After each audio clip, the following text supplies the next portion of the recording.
Hello, and welcome back to another episode of Karaoke Mysteries, the Sealed Pages of Verglas. We are the Rollers of Fate. I am Mo, a dungeon master, who aspires to be the bane of all players. And soon, by my side, will be Cisco, who also aspires to be the bane to all players. Together, we bane. Our targets are the ones that you see on the screen. Ross, Joey, Mark somewhere, Lucky, Andy, and Luke. We do our best to make their lives miserable through hours of torment by cock-blocking most to everything that they want to do, but they will still come back for more. Like moths to a flame, they burn to our cinder and then make us feel like shit. Do we enjoy it? Yes. Do they enjoy it? Well, if they did not, then they would not be here today. And I think my fellow DM would concur that no matter what happens in the game, the good, the bad, and the fugly, they will be here week on week to go through the emotion, the pain, and the story. Should they be commended for it? Absolutely not. To stroke their ego may cause their white stains in their underpants, if they are even wearing any.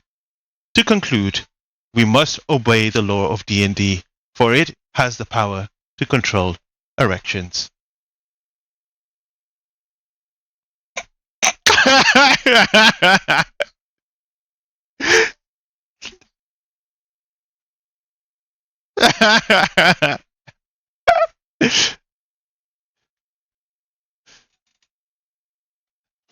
Yeah.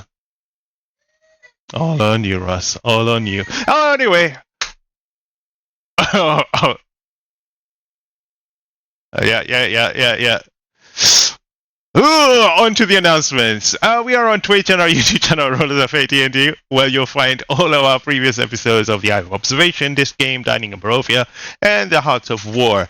We have, if you want to send us anything, send us to rollersoffate@gmail.com. We have an X channel, which is our AT&D. Sometimes there's situations where we use out a language and jokes that you might not like. Please step away, come back. Hopefully we move on from there.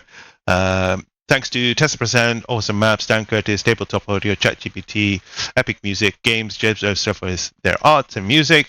Lastly, please give us a follow and a like if you haven't done so already.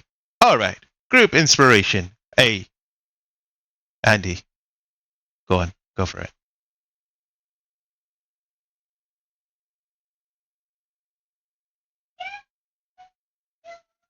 Any second now. Any second.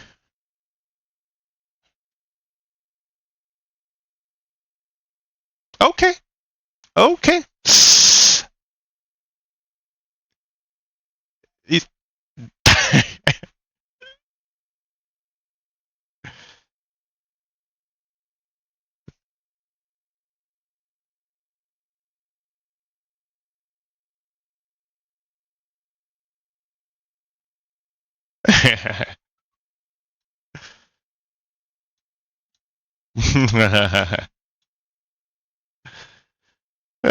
Lucky, you wanted to say something? He's holding in. Okay. Thanks for everyone for joining and being here. Thanks for everyone watching at home. Please make yourself comfortable as we see what mysteries shall be revealed today.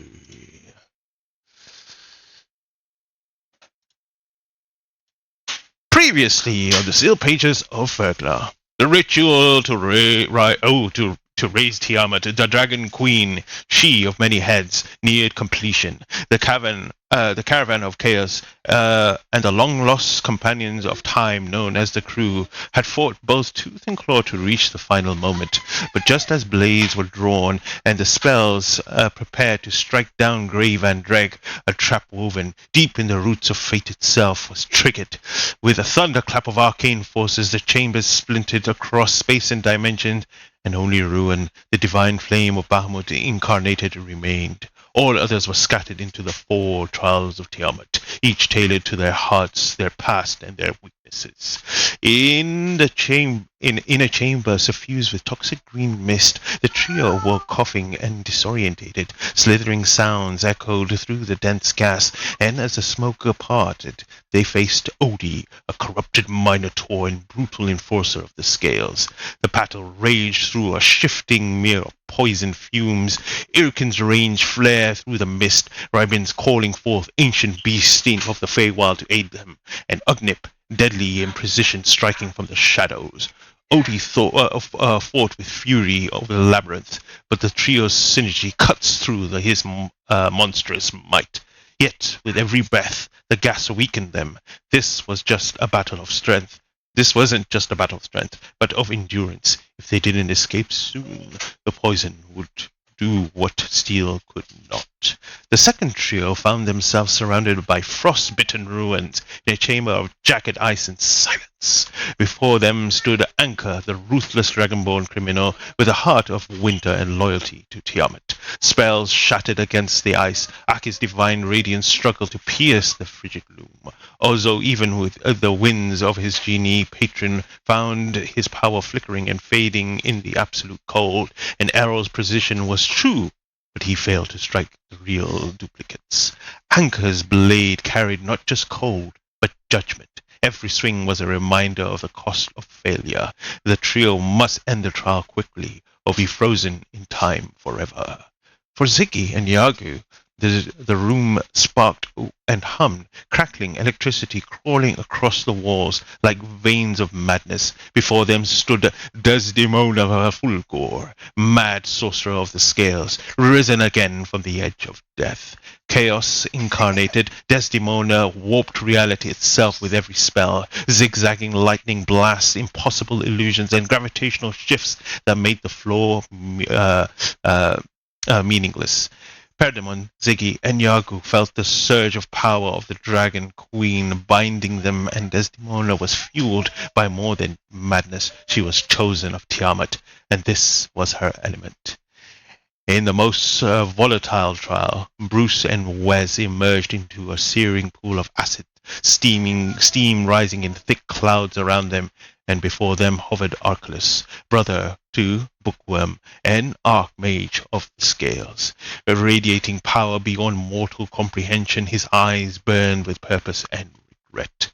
Time warped, acid boiled, magic bled into reality as Wes, master of time's edge, squared off against the wizard whose every gesture could shatter dimensions. Bruce, sword drawn and flame in heart, advanced even when the terrain burned his flesh. Archelaus was beyond power. He was a force, and he had nothing to lose. And in the center, alone in the central chamber, stood Ruin, the light of Bahamut in his eyes. Grey Van Dreg stood across from him, the final guardian of the ritual, the betrayer, the one who set it all in motion. And we go back into initiative. Oh, wrong music. Yeah, this one.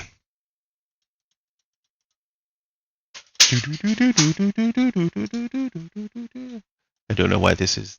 Wait, hold up. Shift U. Can I move? Hey, I moved you. Boom! Map. Map. Zoom out. And then we return back to initiative. Ruin Synergy. It is your turn. Make a perception check.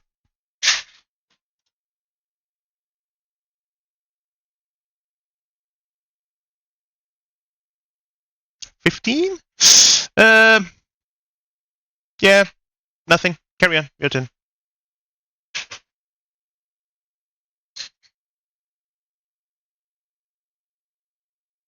It could mean anything. It could have been anything.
does not hit.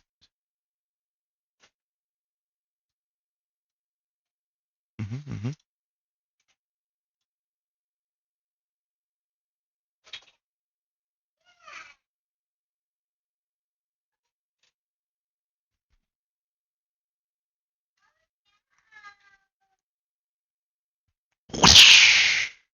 Okay.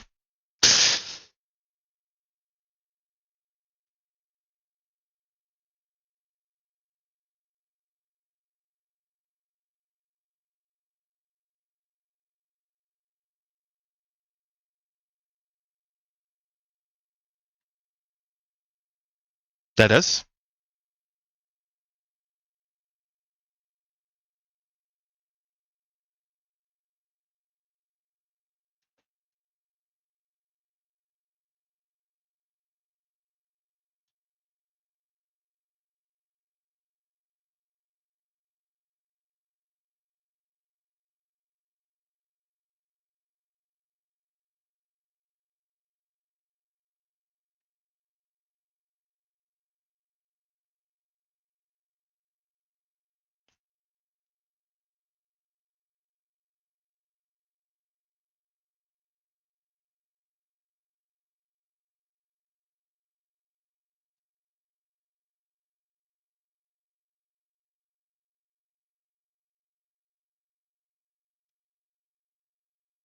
Okay. Make a wisdom saving throw, Grey Van Drake, as one of the whips unleashed on you.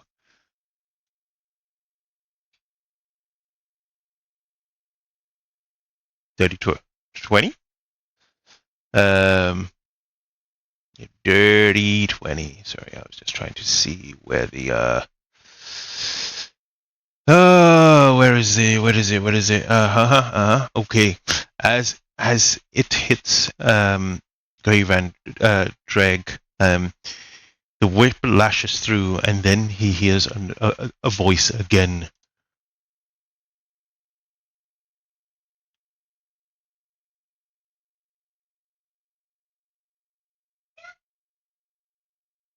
Oh. Break free from her grasp. And you see Grey Van Dreg just like wincing his head. He doesn't know what's kind of going on. He's hearing this kind of voice, and then with that he looks towards Ruin, and he hears another voice in his head.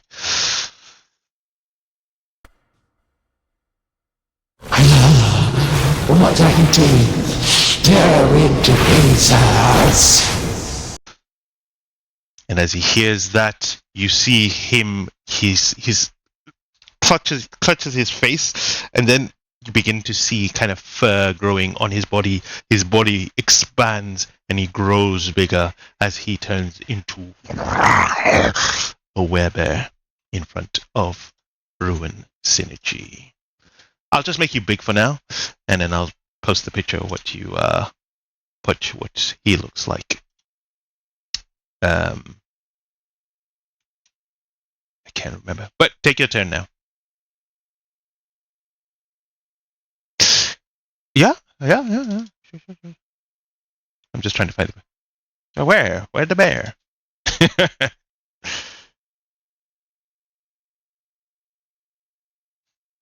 uh,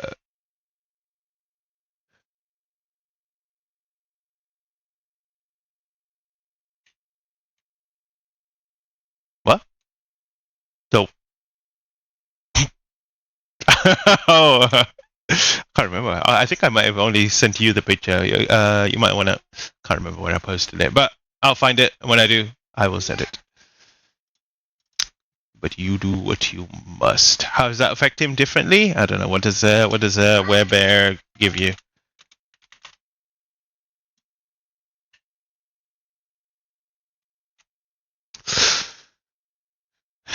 It gives you immunities to non-magical damage immunities. So I don't know. Is that based on what Cisco said or whatever it was?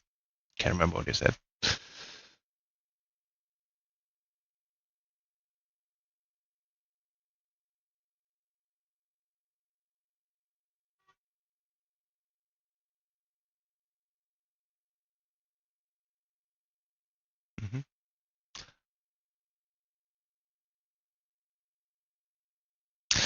will say with the Tiamat's blessing on Grey Van Dreg, and with her, you get resistance. So Grey Van Dreg gets divine resistance to all damage in this form. And he gets obviously the keen smell from the werebear stuff. You have a bite claw as well now, so you can bite and chew him apart if you wanted to. Take it away. Can you not move him? No way. Let's give you that access. Let's give you that access. That's not it. That is it. Where is you? Lucky? No. Ruin? Can be edited by Ruin? Save changes. Now you should be able to move it.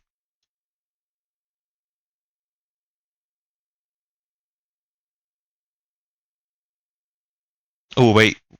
His movement has also increased by 10.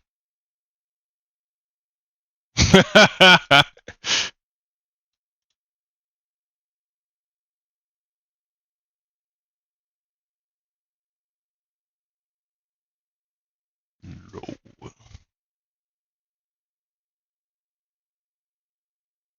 Let me double check. No.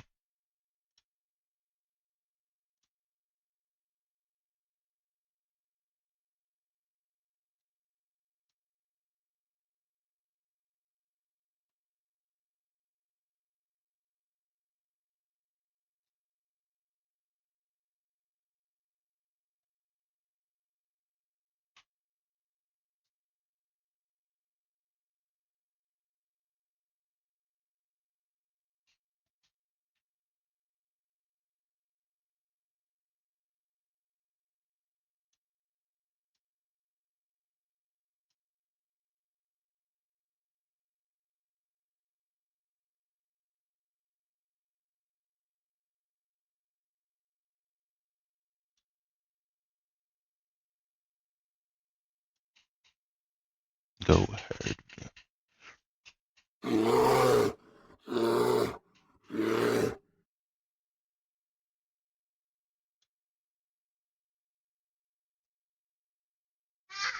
Mhm.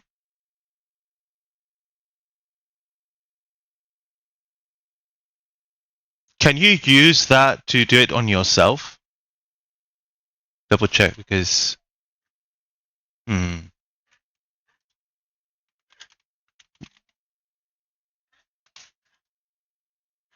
Okay, you. Oh, okay. So I thought it was like intercepting someone else's getting hit. But carry on. Yeah.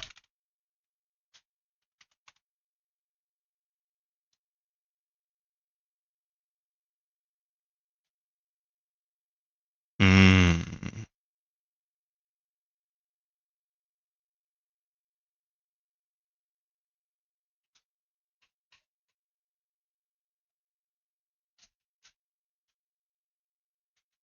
No.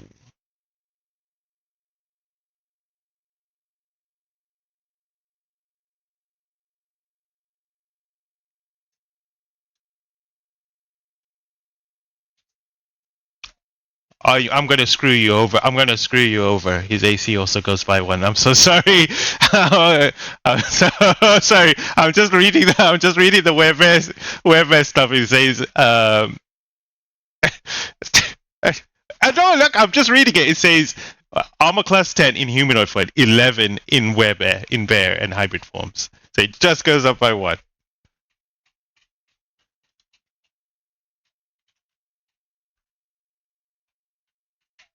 Hmm.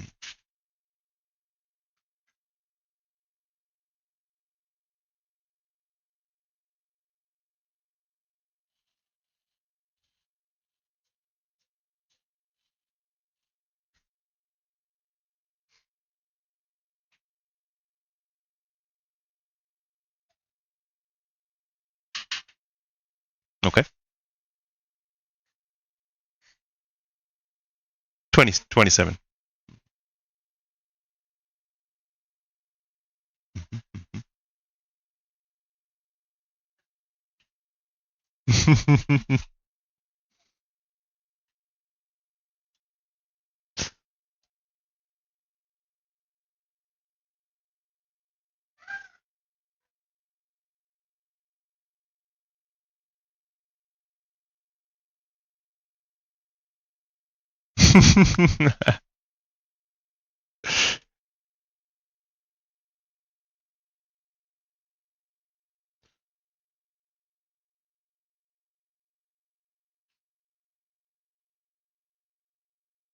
Okay.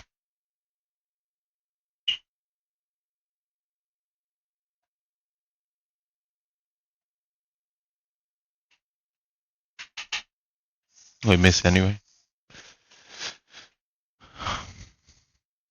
Okay.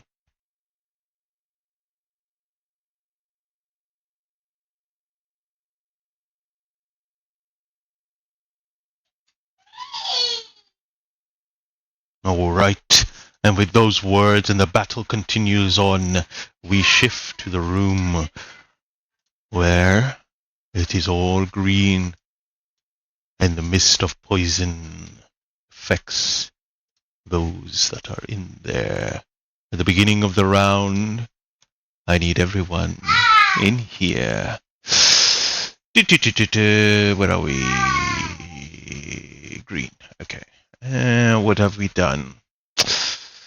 We've done that one. I've done that one. Time to do the other one. All right. Everyone make a dexterity saving throw.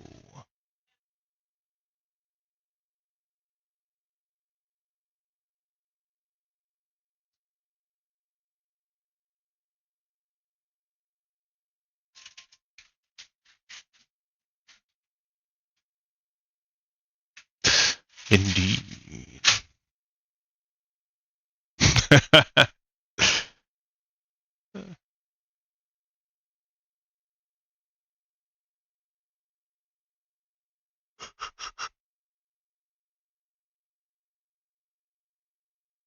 You can get a 20 and succeed.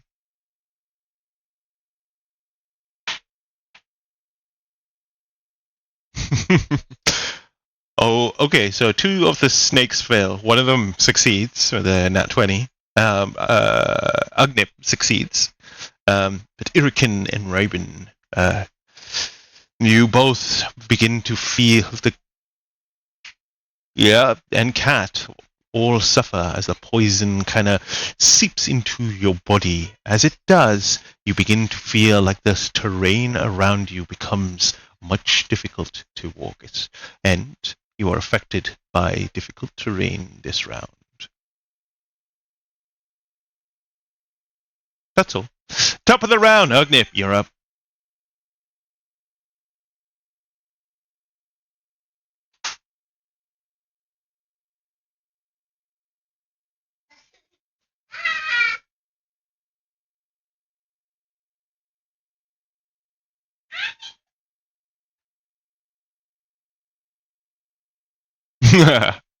That's fine.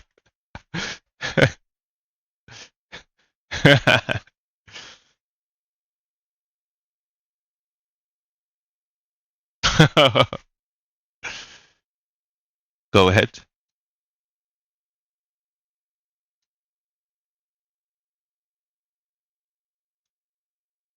Okay. Ooh. Okay. What do I do?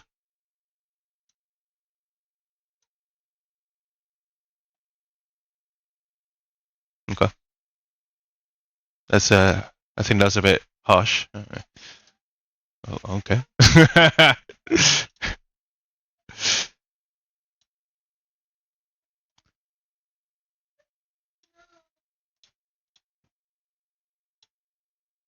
Wait, what did I do? Where's it gone? Oh, there it is. Okay. Please hit him.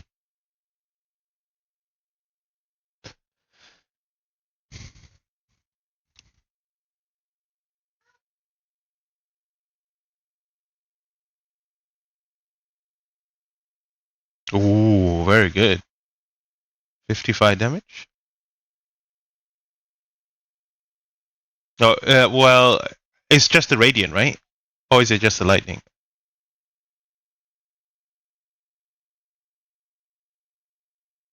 The AoE attack.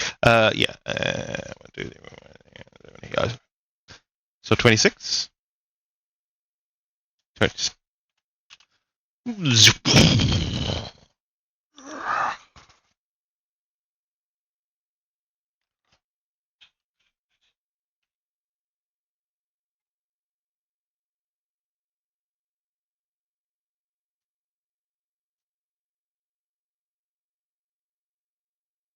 Oh, another! Wait, what? Oh, use force critical. Yeah. Yeah. No, that hits. No, that's okay. It's okay. I was like, oh, another?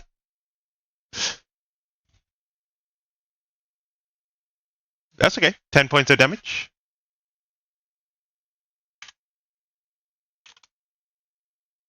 Yes. Oh, yeah, cool. All right. Mm-hmm.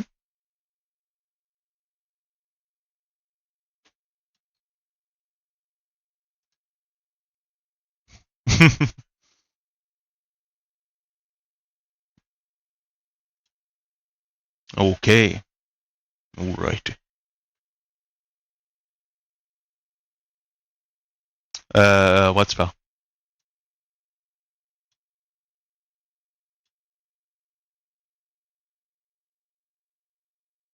That was a layer action.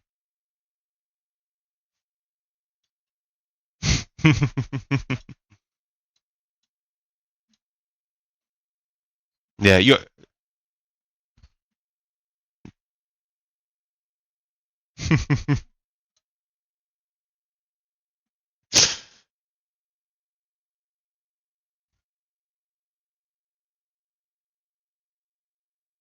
All right. At the end of your turn, Odie is going to take a legendary action, and he's going to turn around as you say his name.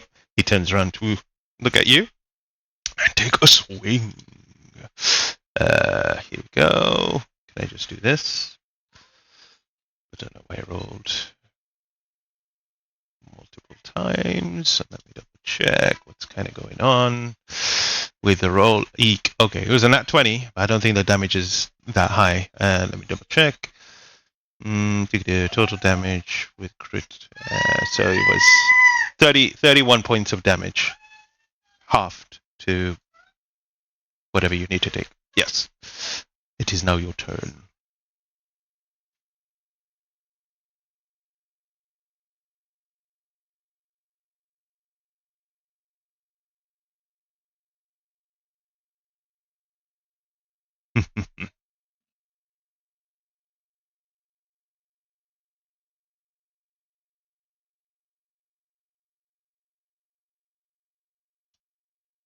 Okay, here it comes.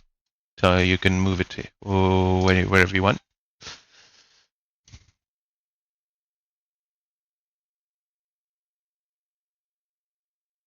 Okay. That hits.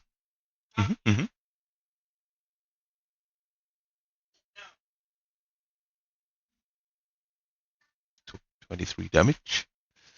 Okay.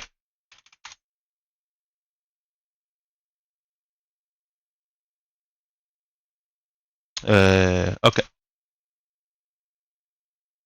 Yeah, okay. That hits.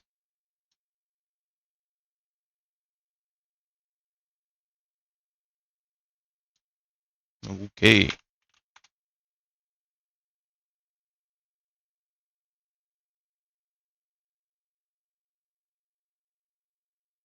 Mm.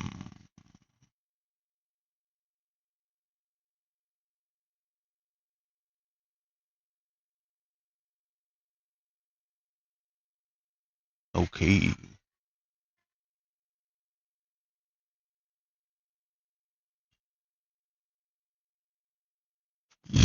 Just misses him. It hits, but it just stays sturdy, hide-like skin just kind of repels it, and muscle repels it. Yeah.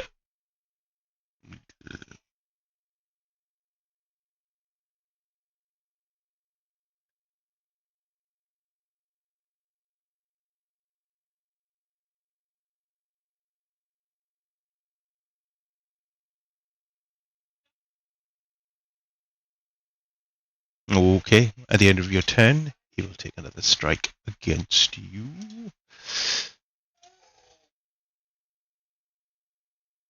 Oh, I think I missed this time. Yep, I missed. What's your AC? Yeah, I missed. Okay. Raven, it is your turn. At the beginning of your turn, your fuzziness of that control kind of fades away, and you have your wits about you, Raven.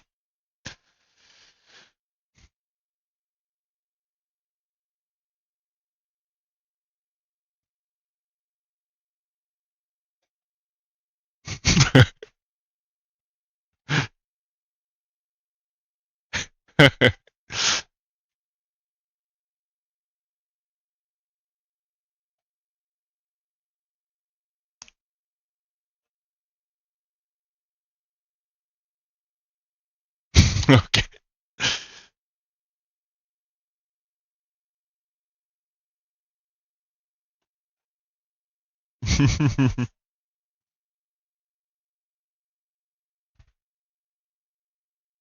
Mm.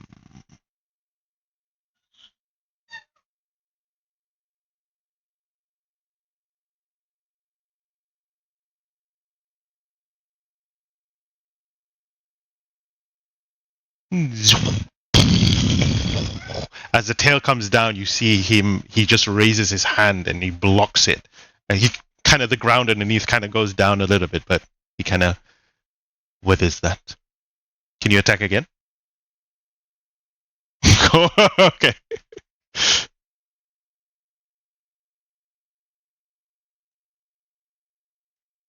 Fair enough. Yes.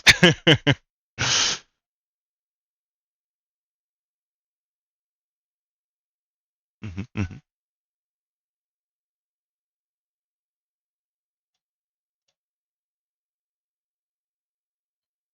Mm, yeah.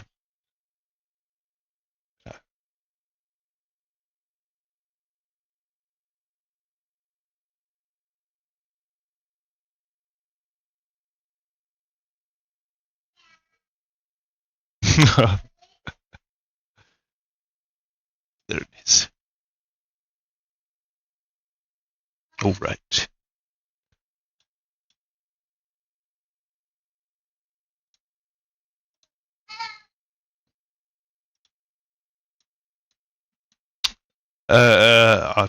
Sure.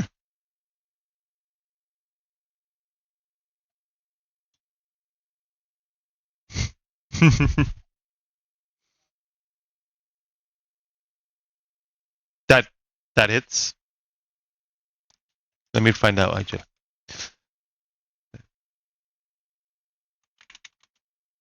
Can you be? Yep.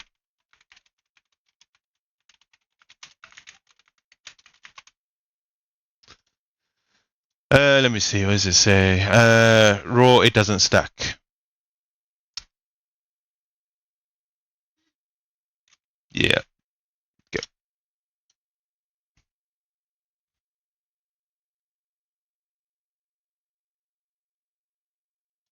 Nice.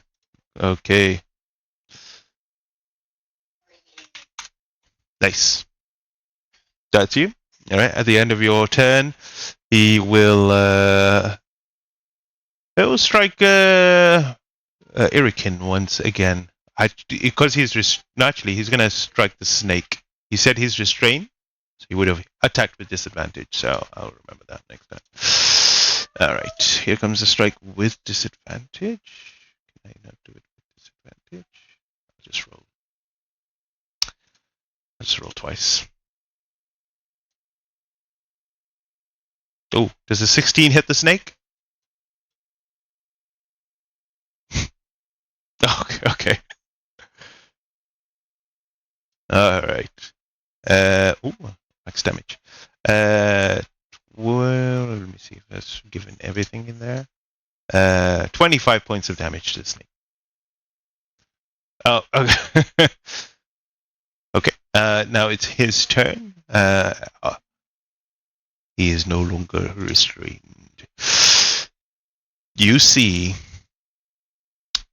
as he stands there, you all notice that his mouth has been tied up all this time, and you see he kind of looks like as he is surrounded, he gets his axe and then he just slices his mouth, and the binds that were in his mouth cut off, and all you see is a large tongue that flops out, and as it does, you see that there are runes all over it.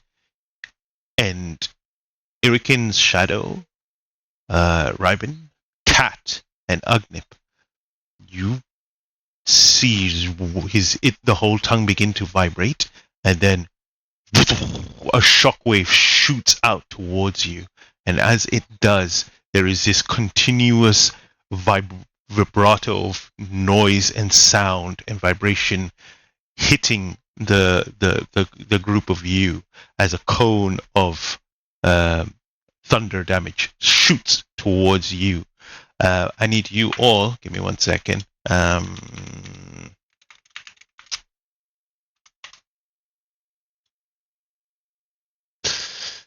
Constitution saving throw from the lot of you.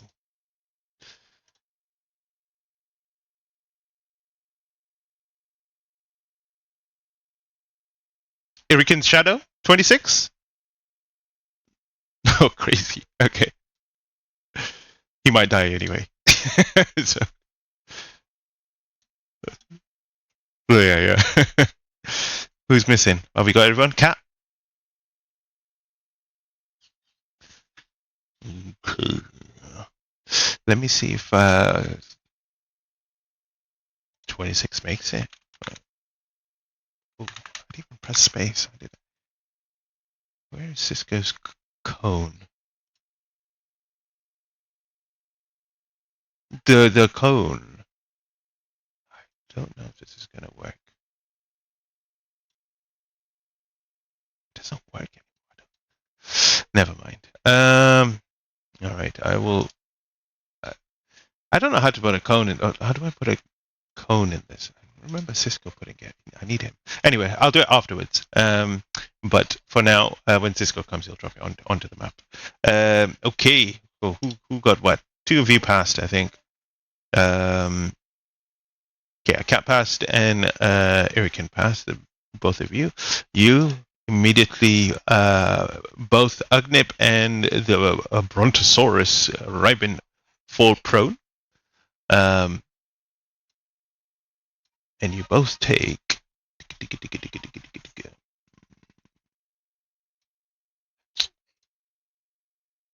33 points of thunder damage. Those that saved take half of that.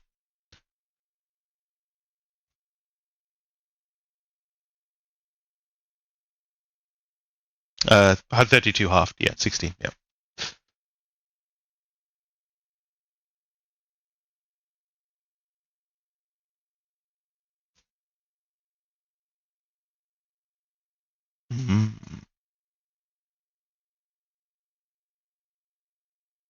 Okay.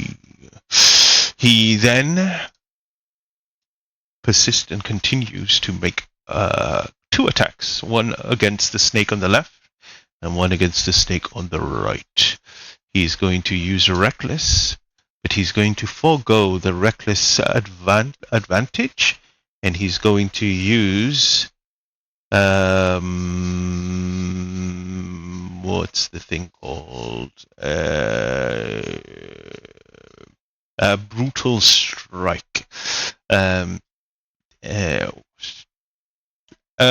It's part of his thing. If you make a reckless state, you can forego advantage on the strike and choose to do more damage.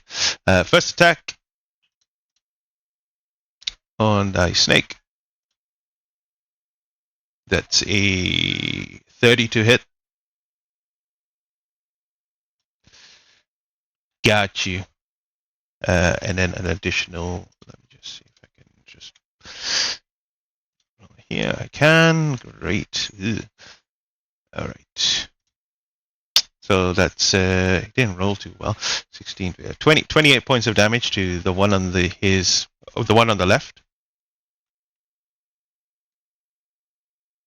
Oh, okay. And then he swings again to the one on the right. Where is my... Let's go! That's a 26 to hit. And does he have one hit point? Or this one's got a bit more?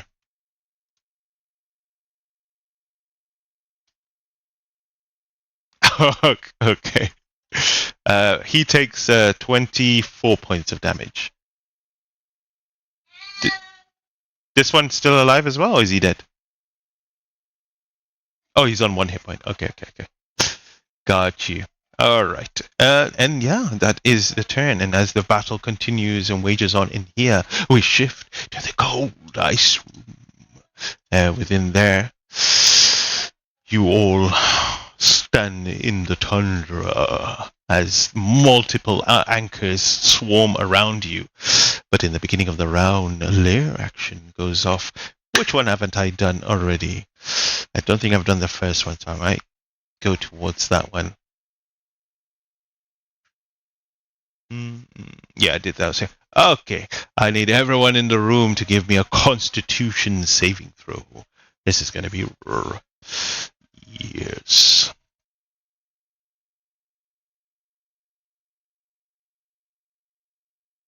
Ooh. Whoever that was made it. Okay.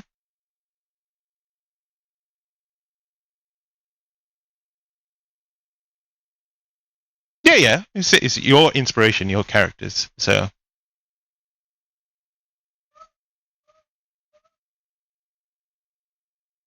Oh, still two saved. Okay, so it's only Harold that sucked. All right, Harold, you begin to see your body begin to become cold. Your limbs become tightened by the temperature in the room as you begin to slow down as per the spell. This is a lasting effect. You can make saves at the end of each of your turn. But in the top of the round, it is...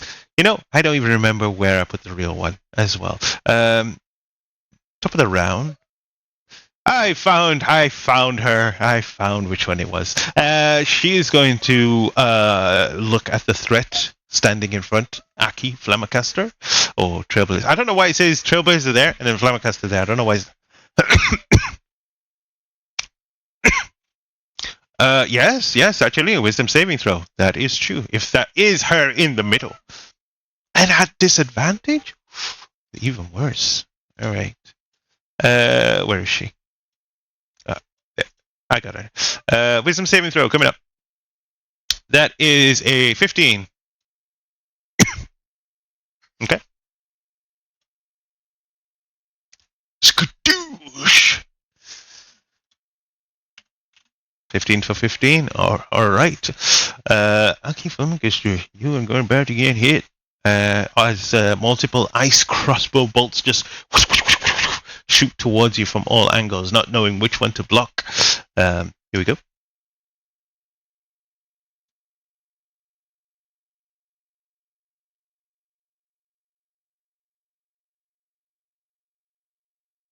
We didn't. We said we'll do it. I forgot, so we'll say we'll do it at the end of this turn. So I will roll a d6 to reduce the. See if this. What's your AC? Aki? 19. Okay, so I'll just roll a d6. A 5. I got a 21 in total. Shields. All these arrows just shatter against your shield.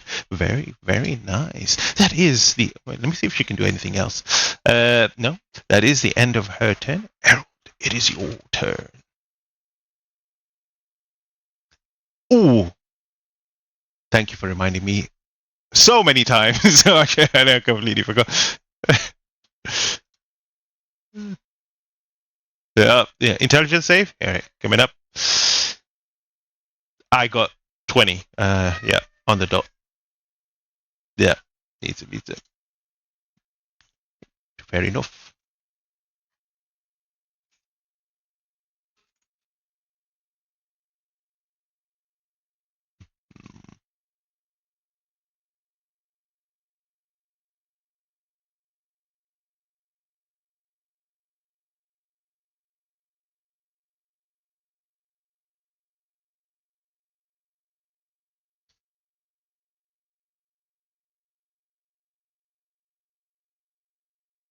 Yeah, -2 to your AC action or a bonus action or whatever.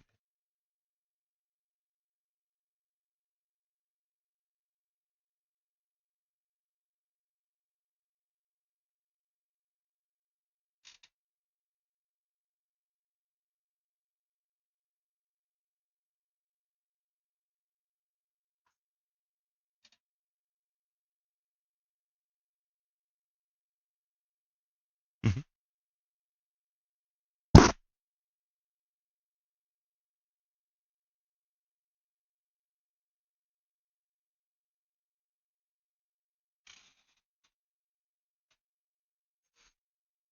Make it count.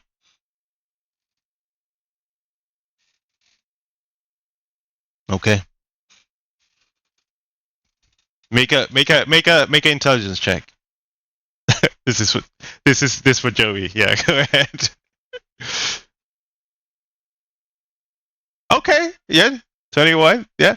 You know that Joey knows that she's been using ranged attacks, and if that was the one that was hitting Aki, it would have been made with disadvantage. No, no, no, no, no, no, no, not at all, not at all.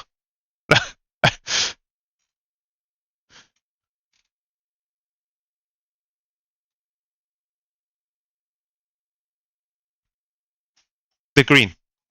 Can you see the green? Oh, you can't. Okay, let me double. What? Let me double. Oh, here you go. Here you go. Now you can, yeah. Oh, okay, okay, okay.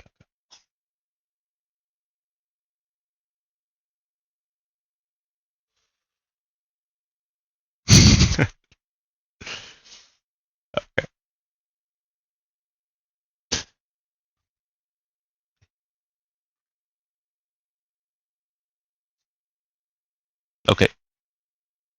Hmm.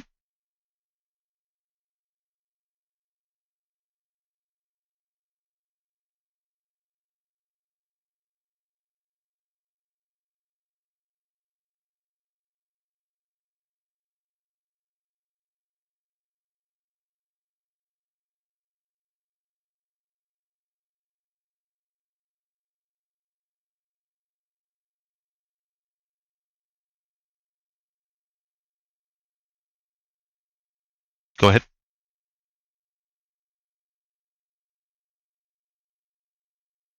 And 17 just misses. Okay. As you shoot the arrow towards her, that same one turns around to look towards you and takes a shot against you. Seeing that Aki is currently protected by this arcane shield, she is about to hit you. Okay.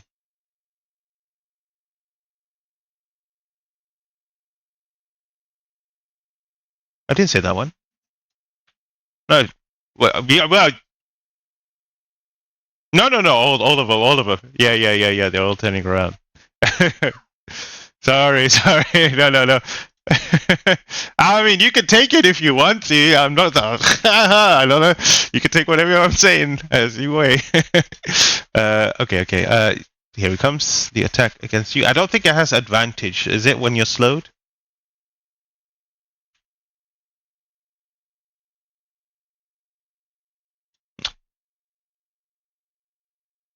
Okay, cool. Well, she rolled a 34. Yeah, I just want to double check. Yeah, okay. Ooh, that was close. And here comes the damage. The damage is 17 points of damage against you. Whoosh! It is now Ozo's turn.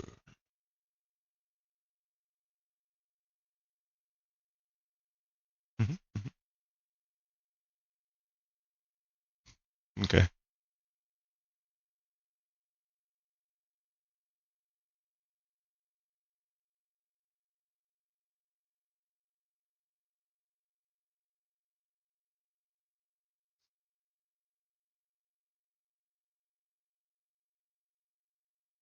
I will say, let fate decide. If you let fate decide.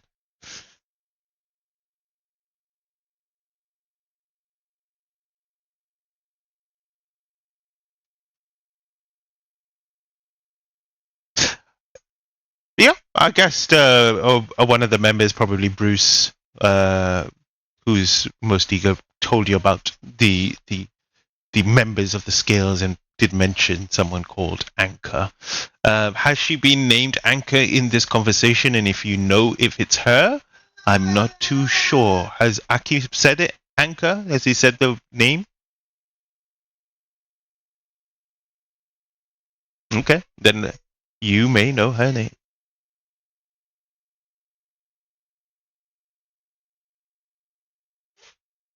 Okay, good idea. Very good, very good, very great. Good idea. Intelligence saving throw. Here we go. Let me see if she has any advantage on magical or any other. Um, uh, oh, I didn't know that. Oh, I remember that. No, sorry. I'm just learning new things as I am reading through them. Proficiency, wisdom, saving throws.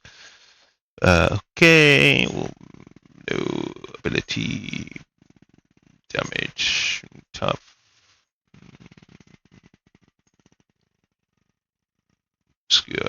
No, okay, she doesn't. I'll just roll straight flat. Here we go. She rolled a 21.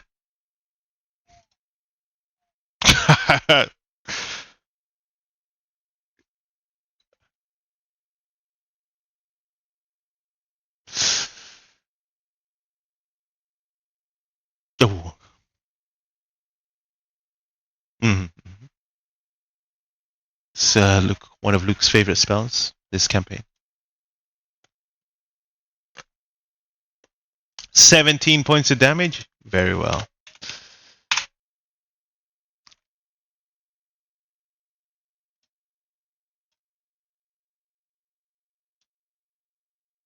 Mm-hmm.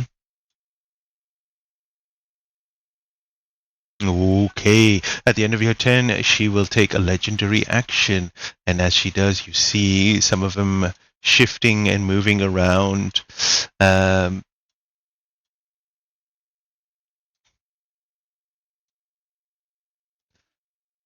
You're unsure.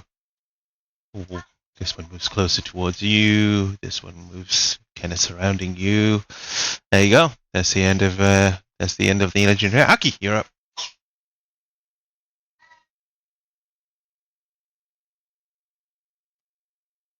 And so roll it now. Uh, I think it's con. I said con, right? Constitution. Yeah, con.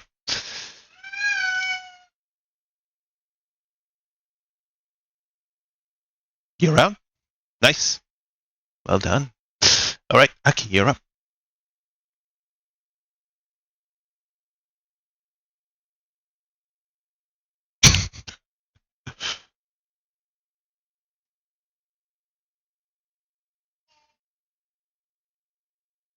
He tried.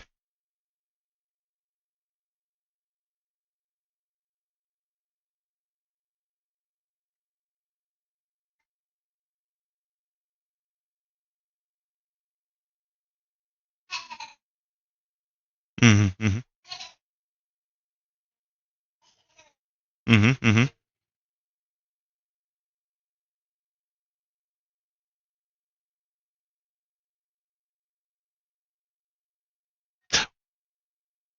You're asking if he, one thing you'll notice is that every time she gets hit or winces, they're all reacting the same. It's just a mirror of her doing everything the same and just shifting around. Oh, I think it's a psychic thing, right? It's a mind thing.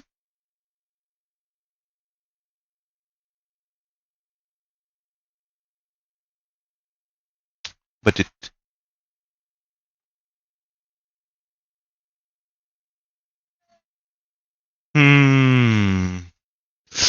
The wording. Okay. Yeah. Yeah.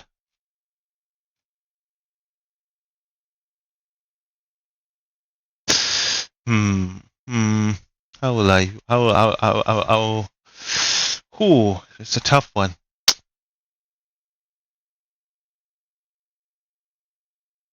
Uh,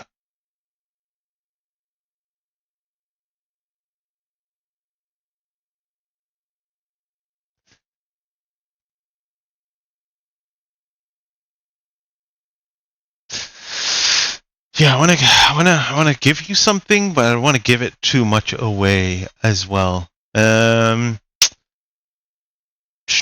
I'll say make a perception check in the chaos that is surrounding you. This will determine.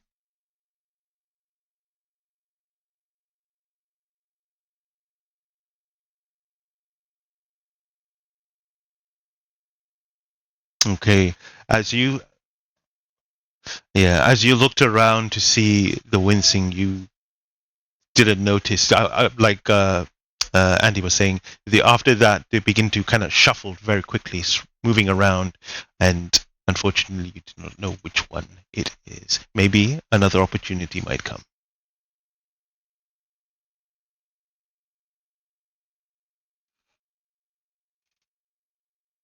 Mm-hmm, mm-hmm.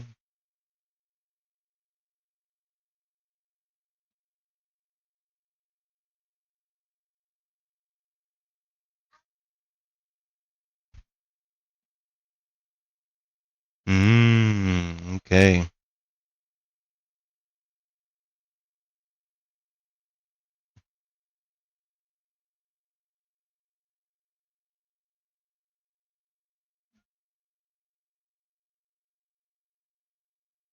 Okay, fair enough. It's not concentration either, right? Good to know. What's the range? You're 30 feet. 120 feet. Okay. Mm-hmm.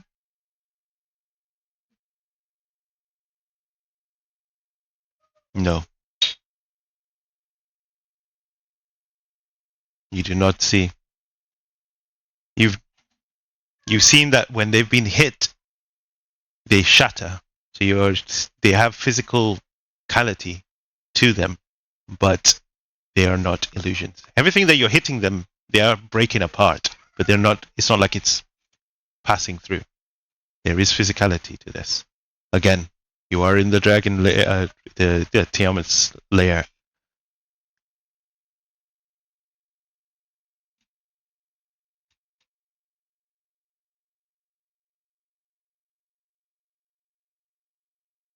Ah,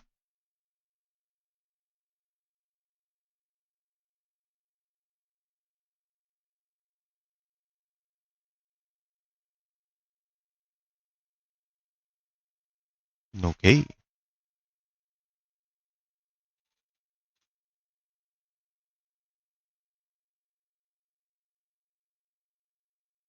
Okay. Fair enough.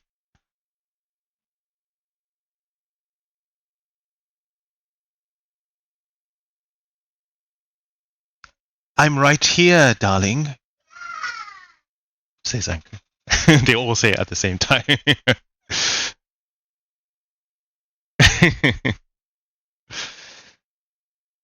That's your turn?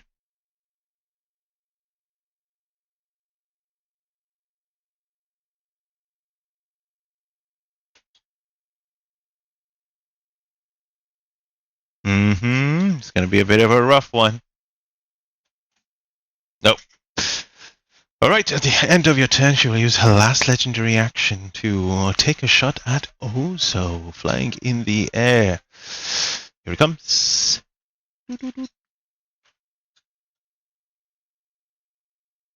Got you.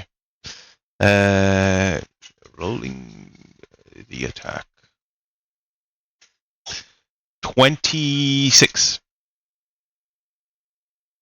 Your total damage of 17 points of damage. You're not concentrate. No.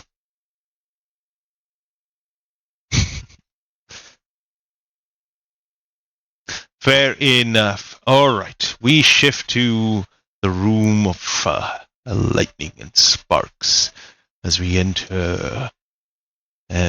You're all suffering the annoying screeches of Desdemona as the mindless maniac continues to try to destroy you with the presence of the Dragon Mother helping her by her side. Legendary layer action, sorry. Let's see, which one haven't I done yet? We're not going to done that one. Yes, I've done the one with the lightning damage, right? Okay. This one's going to be a bit more rough. Everyone make a Constitution saving throw.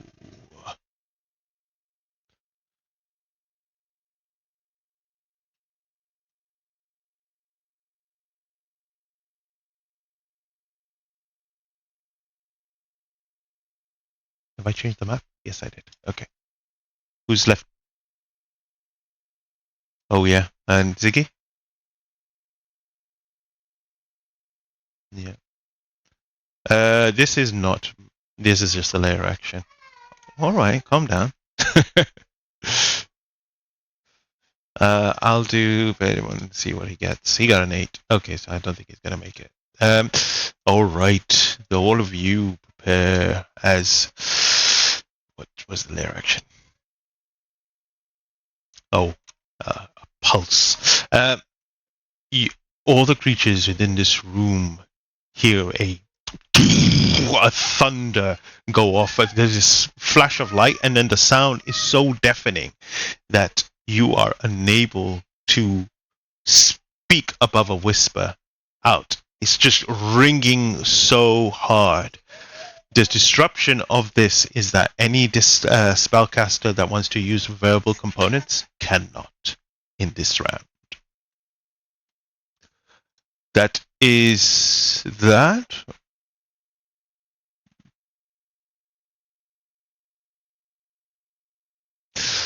You will figure something out. You always do. But it is her turn. And on her turn, she is going to unleash hell. Let me see what spell she has.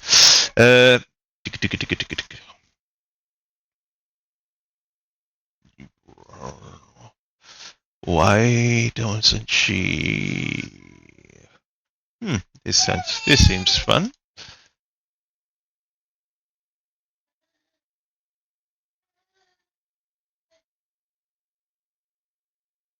Okay. She is going to cast 30 feet over there. Yes, so I mean, why not? You see, as she releases a bolt of lightning arcing towards. Oh, let me see. What's the distance between? It's only you two. Okay. Yep. I think she's going to. Doesn't matter who it hits. 30 feet of that first target.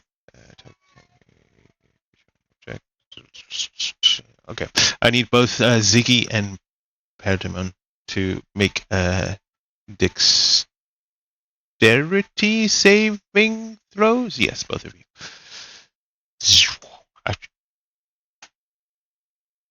You can roll it, but again with disadvantage. Wait, what did you roll? With advantage? Oh.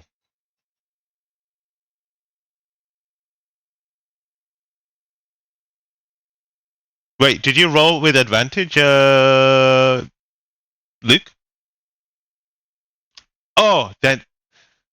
Yeah, you can't use it. I thought you rolled with disadvantage there. But you got the worst of the worst. You rolled with advantage and got 2 ones.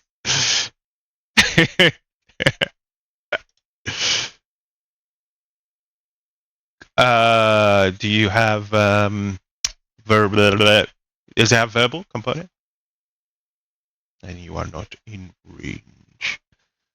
Alright, well, I've rolled the damage. Let's see what you get. I rolled quite low.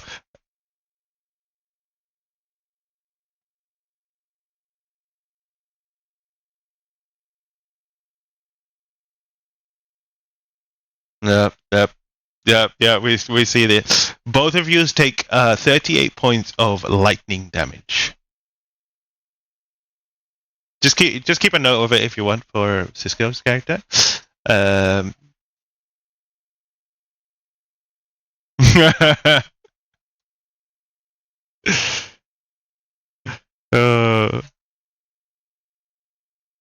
uh, 38 points of lightning damage.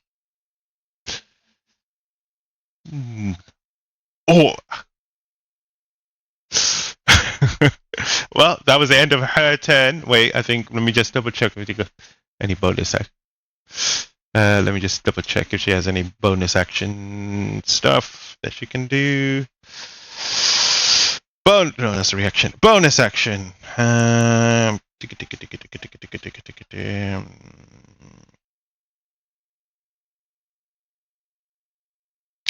need Yagu to give me a strength saving throw.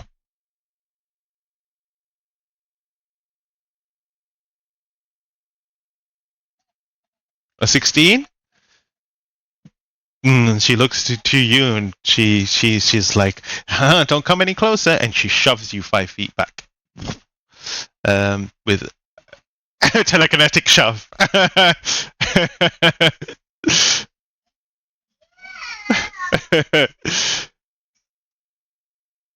No, I haven't moved you. Yeah, but she's gonna continue running, kind of away from you, seeing that you're chasing her. That's the end of her turn. Pedimon. Yeah. You might as well use him, or them. Ah,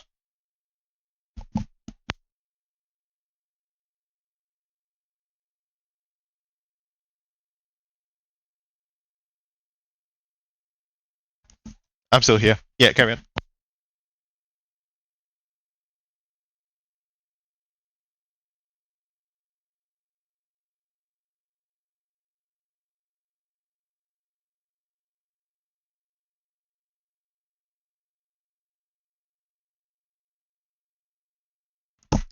I will do it. Just point it out.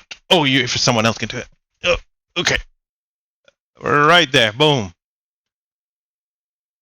Oh,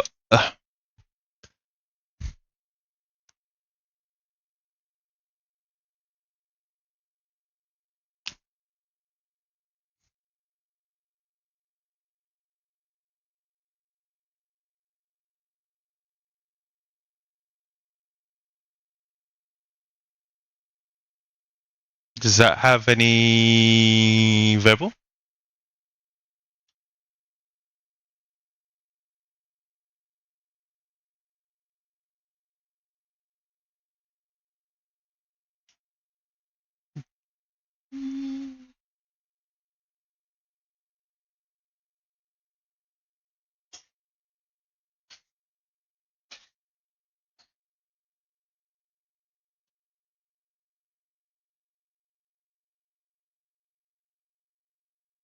Mm-hmm.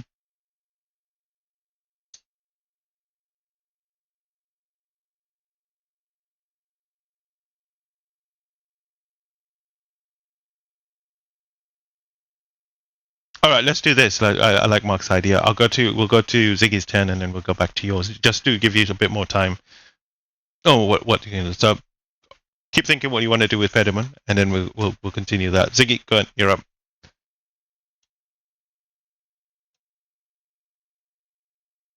Yeah.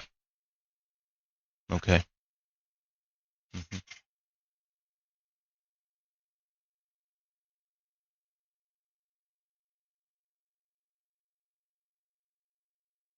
Oh, you're blind as well.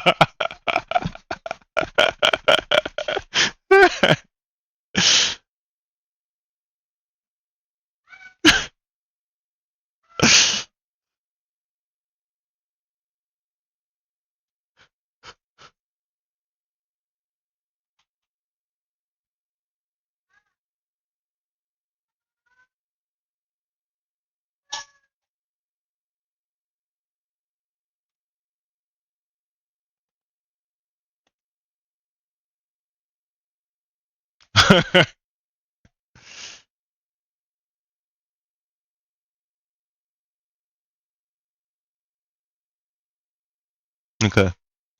Do you have any other potions in there? Okay. That's just gonna be so cruel there. He pulls out something else instead and just drinks. 43 healing, that's good.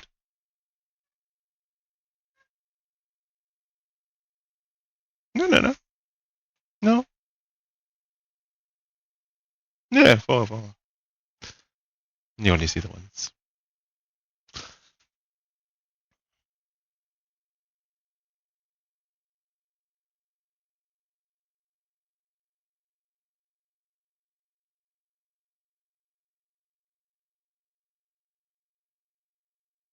Mm-hmm.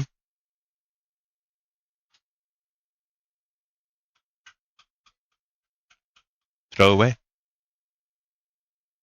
Do I have to make a save or do you roll the damn hit? No, with disadvantage. 15 does not hit her.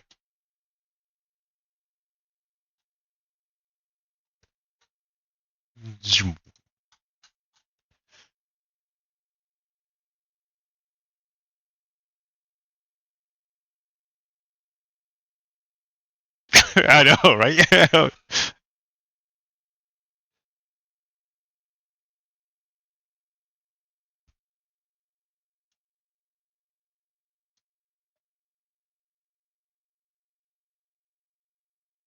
Oh, okay. The rest of you see as Ziki throws the card as it approaches Desdemona just fizzles and fries away as electricity just hits the card and just disintegrates it. Well, while you get your vision back, you see she sends as a legendary action a little starry wisp towards you. Oh wait, I could cast a spell on you. It could be a more devastating thing on you. Can't mark it off, but I'll do that.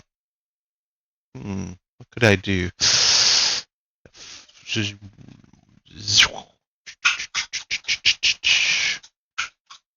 Do I want to be mean?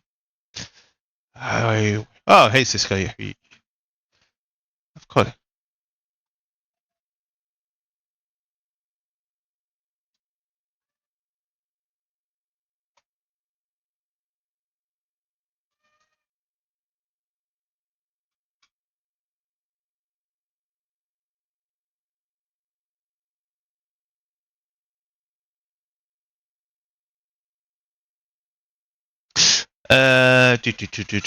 Yeah, I think she's going to use this casting time one action.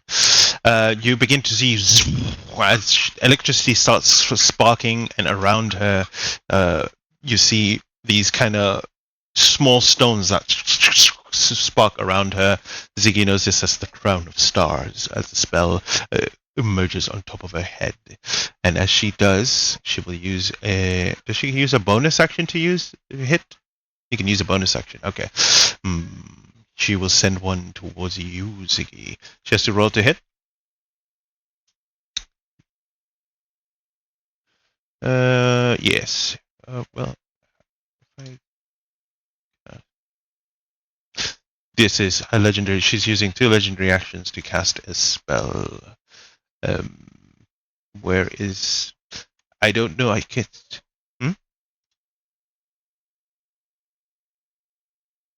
It's not her.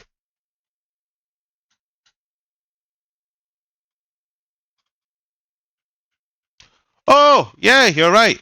Let's just leave it as that. Thank you very much for keeping me honest. That is her legendary action. It is. Uh, uh, yeah. Yog. Yog is it.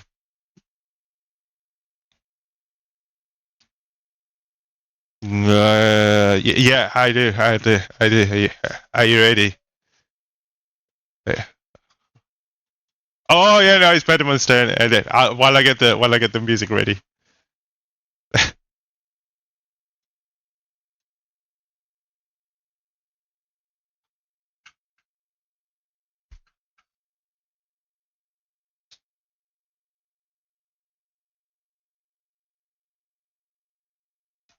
You can't use any verbal spells, just a heads up.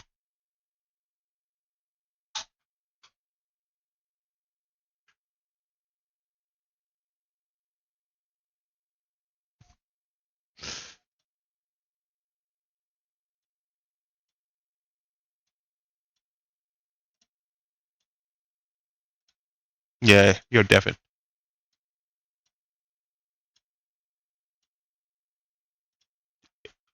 You can barely whisper, so it is affecting your verbal. So you basically there's no verbal this round.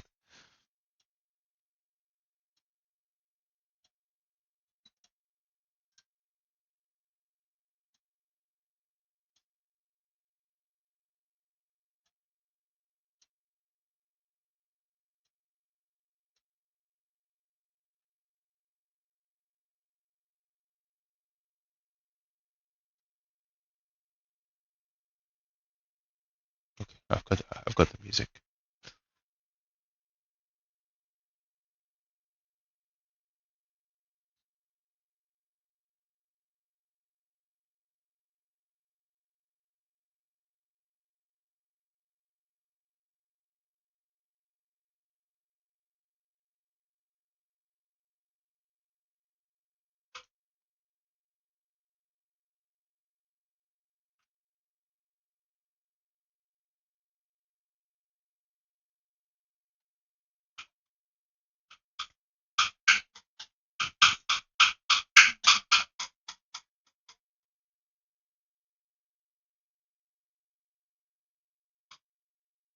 Okay, Yagu, you're up.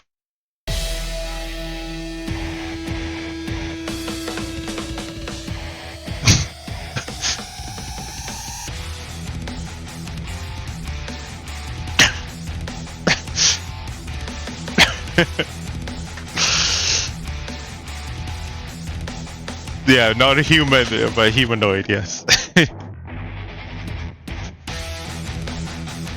No.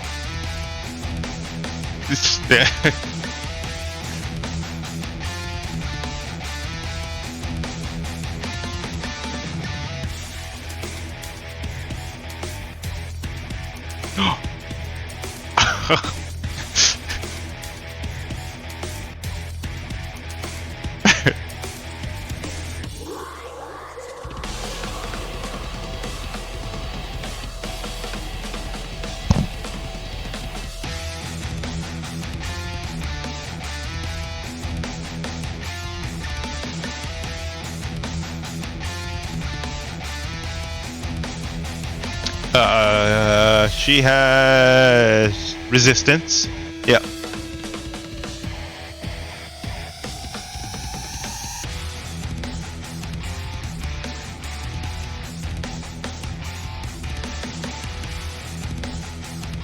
I don't know, you tell me.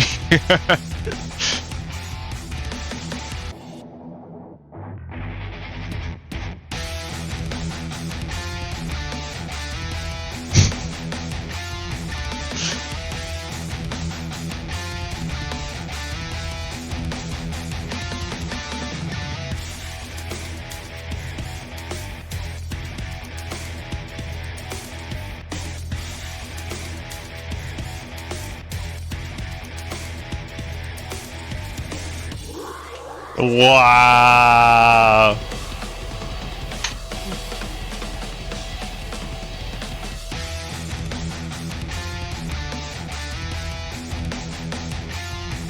That is rough.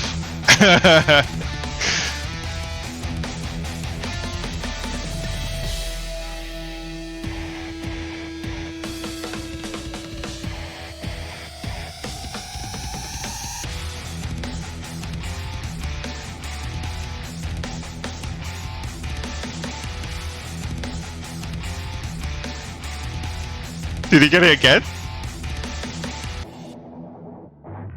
Oh!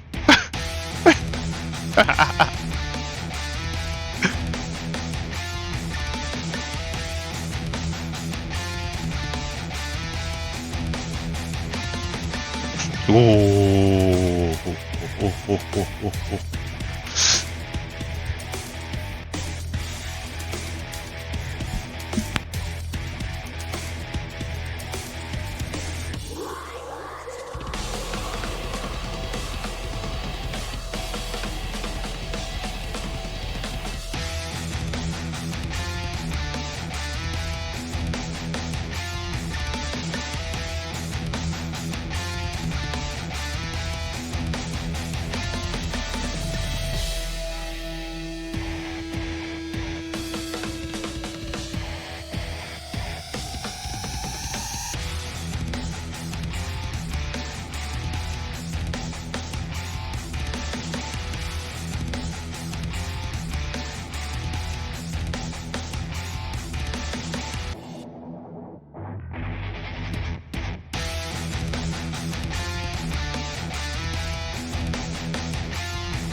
I'm here.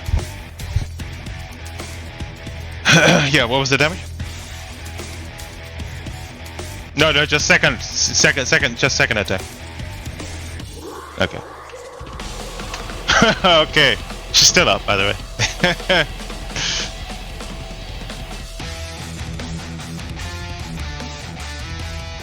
She looks rough, though. Whoa, she looks so rough. Was strength save? Okay. She doesn't. Yeah, she fails.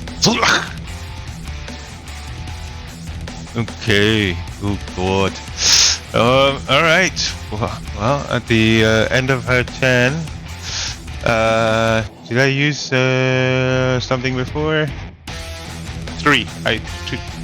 And did I use one after that? Oh yeah.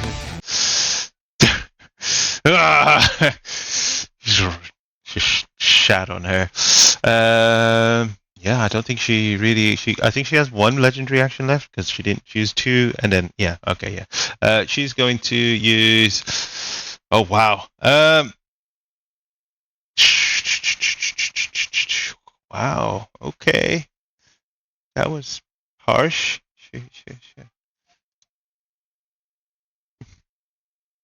Yeah.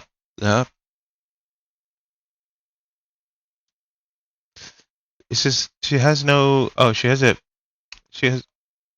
So she doesn't have any.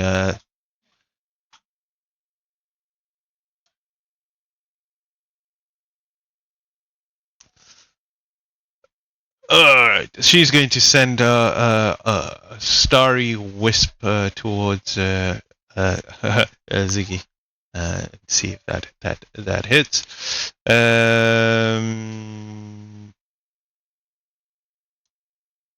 Because it's all range. She only has range. That's a 23 to hit Ziggy. 16 points of radiant damage. Not that it matters. So.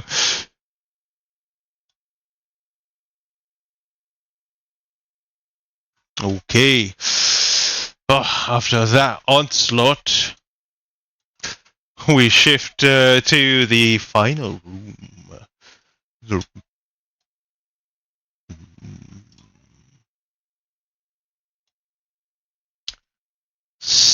Arculus looks towards the two of you and currently on the ground. The ground shakes and tremors as the bubbling pools of acid sizzle and a layer action goes off. What have I done against you? I prevented you from. I give you disadvantage on dexterity saving throws. I've reduced your AC, but now it is corrosive fumes. I need everyone to give me Constitution saving throws. So Wes and Bruce. That makes it. That does not make it.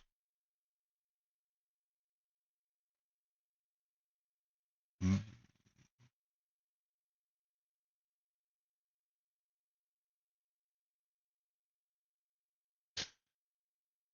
21. You take. There's the fumes take over. What's the total here? Yeah. You take 22 points of acid damage as the fumes burn into you. Okay. And any healing on this turn is halved. So if you decide.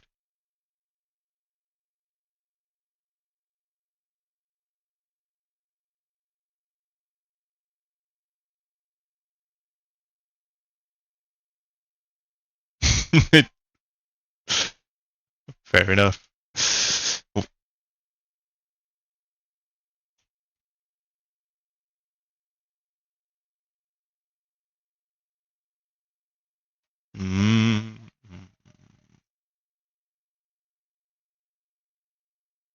Wes, you do not have your reaction, do you? I don't think you got it back. Or did you get it back?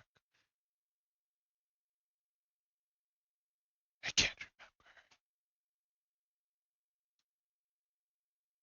remember. Oh, then you did get it back. All right. Let us see what he will cast this time. He's already cast Feeble Mind, and you've stopped him from using unleashing chaos into this. So he's going to look towards. Oh, okay. Yeah, I think he'll cast this spell.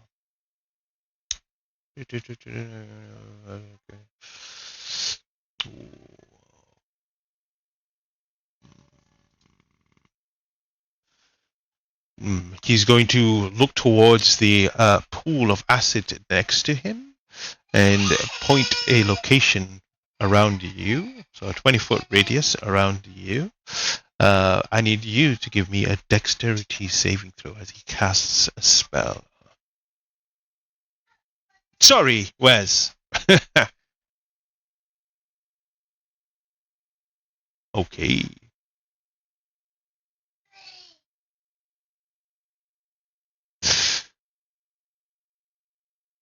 I don't think it reduces his speed to 0. Where there creature.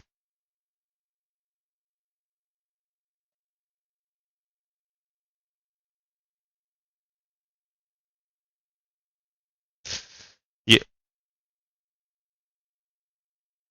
Mm.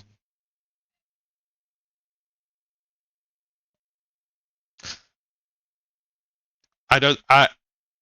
I don't think that even works as well because it says when a creature within 5 feet of you makes an attack against a target, it's not an attack. He's using a AOE spell.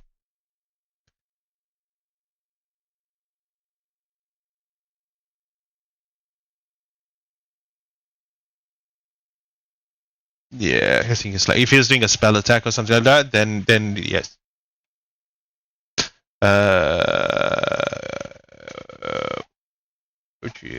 Okay, yeah, go on. Did you make the save? Sorry, I missed it. He did 15. 15 does not make it. You take 27 points of acid damage as a what's the spell called again? Damn it.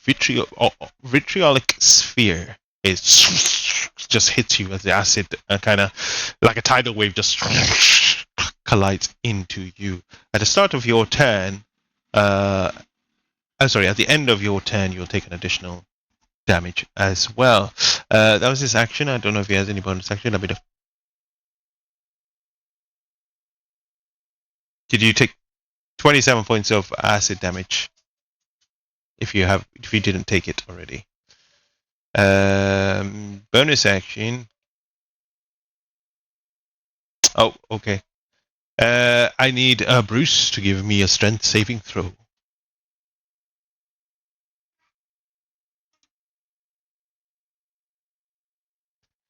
As he tries to kind of push you, but you do not push. Your eyes are just kind of bloodshot, looking at this creature in front of you.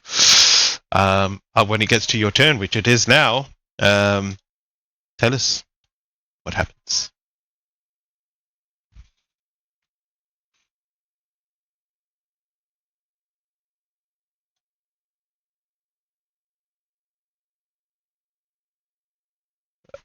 Acid damage.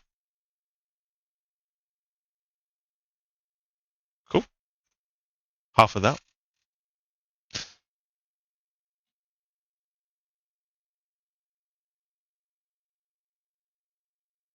It was 27, so you should have taken only 13 damage.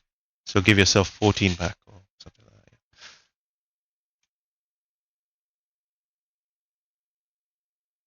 Yes, please.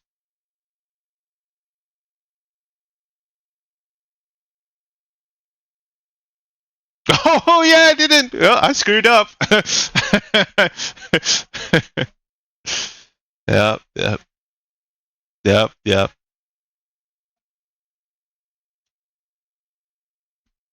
Mm-hmm. Mm-hmm. Mm-hmm. Mm.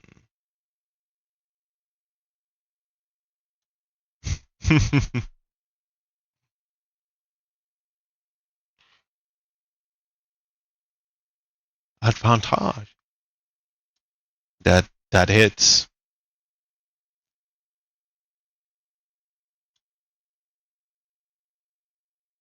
18 damage. Gotcha.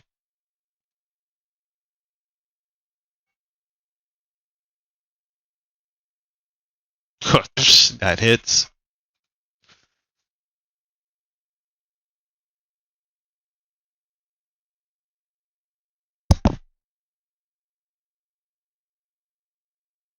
Nineteen. Okay.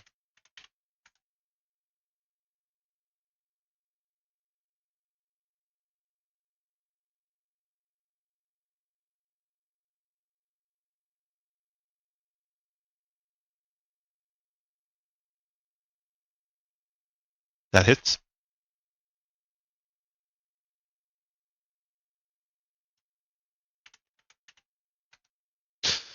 As you mhm. Carry on. No, no, no. You say first. I'll say something else.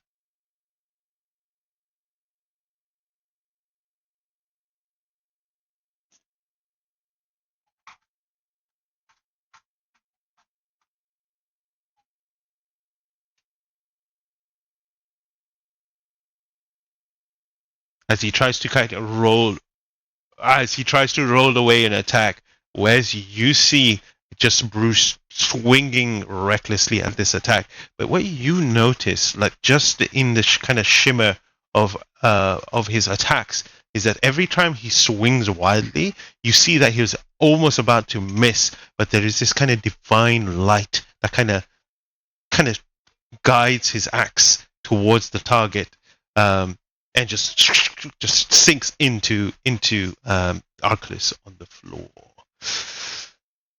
But he's out. He's just lost his mind at the moment. He has no idea what he's doing. At the end of your turn, Bruce, he will use a legendary action. As he does, and Wes, you are paying attention to him, he's going to cast. You can't. He's legendary action. No, you can't. No, he can't stand up. He's doing everything off the floor. He's. Oh. Mm. Ooh, okay. I want to do something which is going to be very interesting.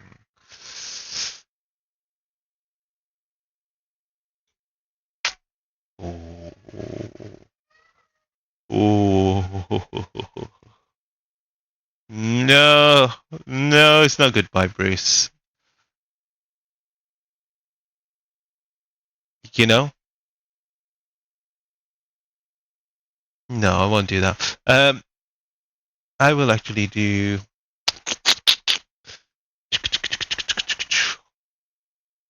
I will use some black tentacles on. No. Okay.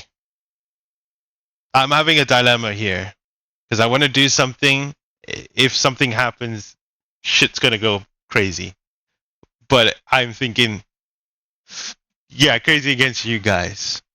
But I don't want to ruin the fun either. And if this was my game alone, I would definitely have no mercy. But we have mercy DM here, so DM, tell me what.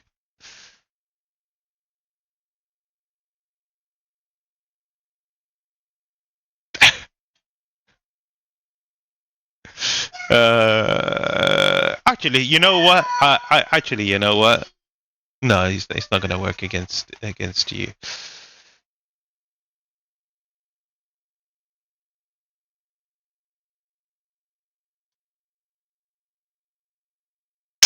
You know what?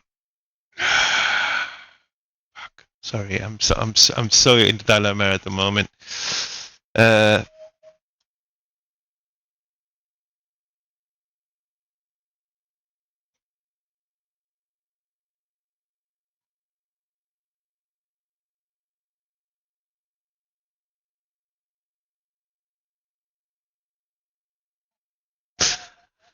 He's going to. He's going to use you're 60 feet away, Wes. He's going to use a legendary action to cast a cantrip against you. I'm not gonna do that. Give me a dex saving throw as he continues to use the acid around you to do an acid splash. That does not make it. You take 16 points of acid damage.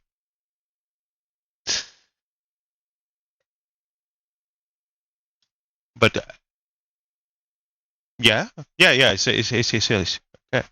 But it is your turn.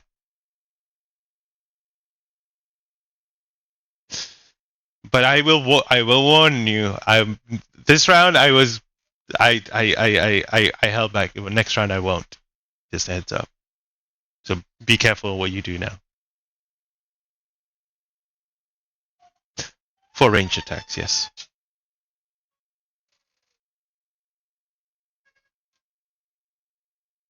No, it doesn't affect it. I don't think so. Oh yeah, maybe. Well, you're right. Prone. Ooh.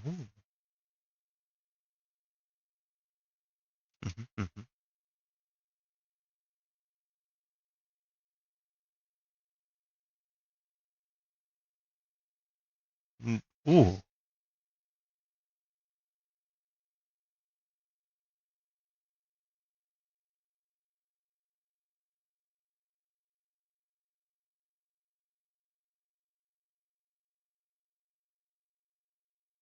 I like your shenanigans. Why not?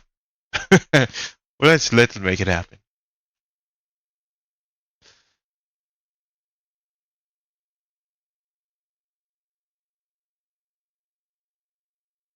Does your dog do anything?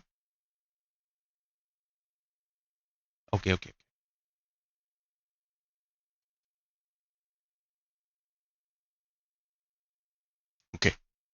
You roll to hit.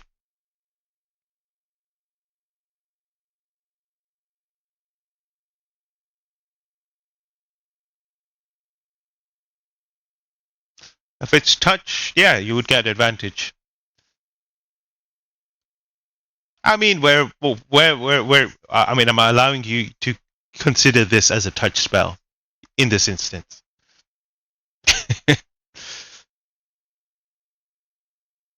that hits though. That's more than enough.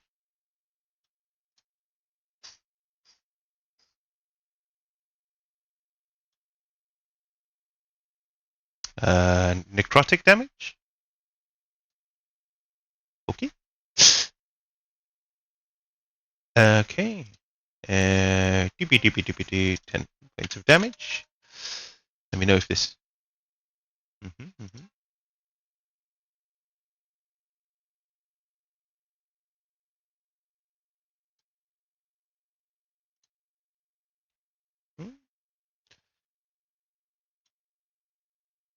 Ooh.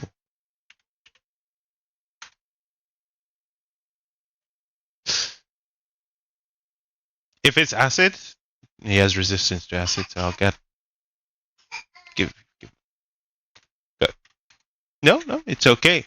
At the end of the turn, you take an additional 15 points of acid damage as the vitriolic sphere continues to rinse you down.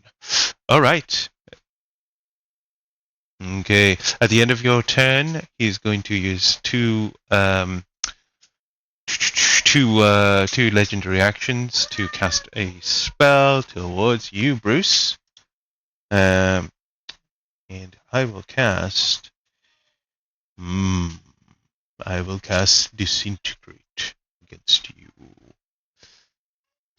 He will then use his reaction to counterspell your counterspell. You subtle his counterspell, and he. Can he subtle spell Disintegrate? I don't think he can. He needs Yes, he is just available. As the finger goes toward to disintegrate you, his weakened. No, you can't. You can't see the counter spell if you can't. Yeah. Oh, he's subtle, yeah. So I can't see it coming. He sees this kind of disintegration ray towards you, Bruce, but it just fizzles out. And now he sees you as the target to destroy, preventing him to do what is needed. But as the battle wages on in this room, we return back to the main room to see. Nope. That one. To see Ruin. And now, Werebear Grey, Van Drag. Ruin, it is your turn.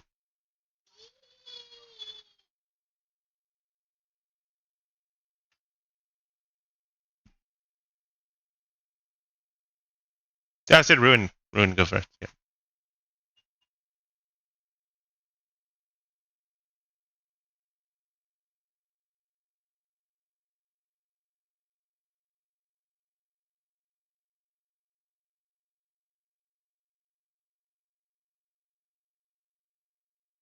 Mm-hmm,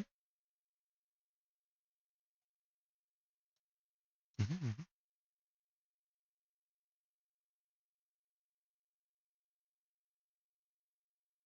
mm-hmm.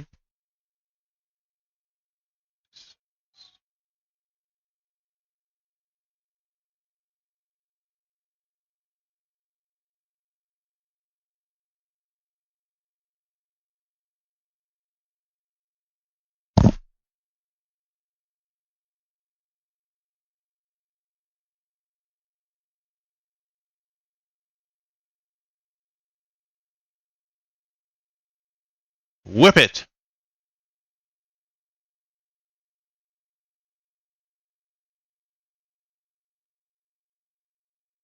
That is.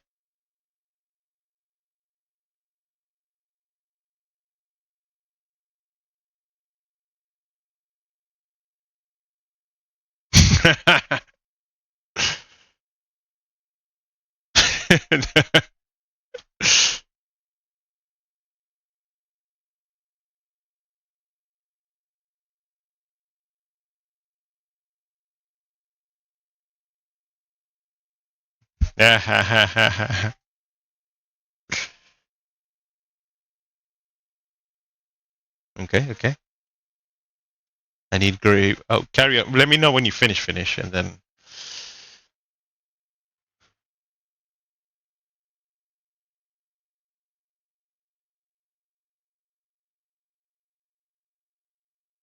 Okay, I need Grey, once you do that, to roll me 2 wisdom saves.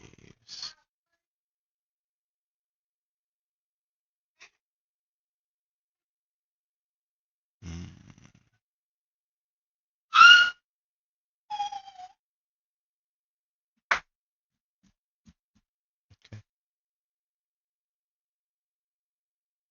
18 is enough. All he hears is, Remember. and when he hears the word remember, Gray's memory, something in his head triggers a memory, and we kind of fade into something he's thinking about in his mind. And I think this is going to be a nice moment to kind of slow it down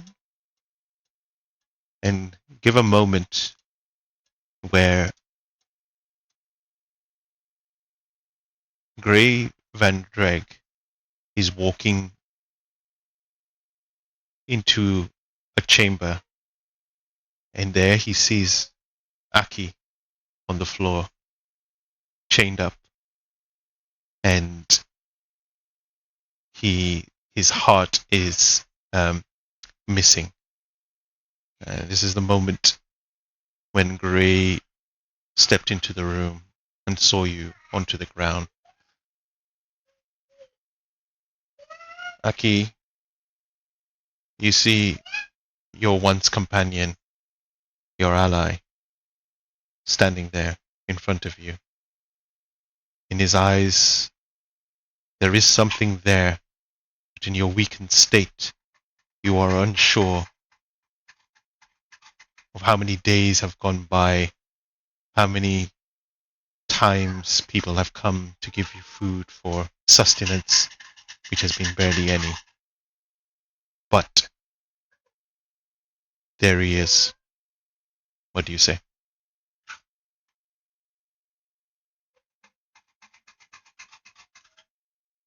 Generally. Oh, I'm looking at it now. I'm trying to find it.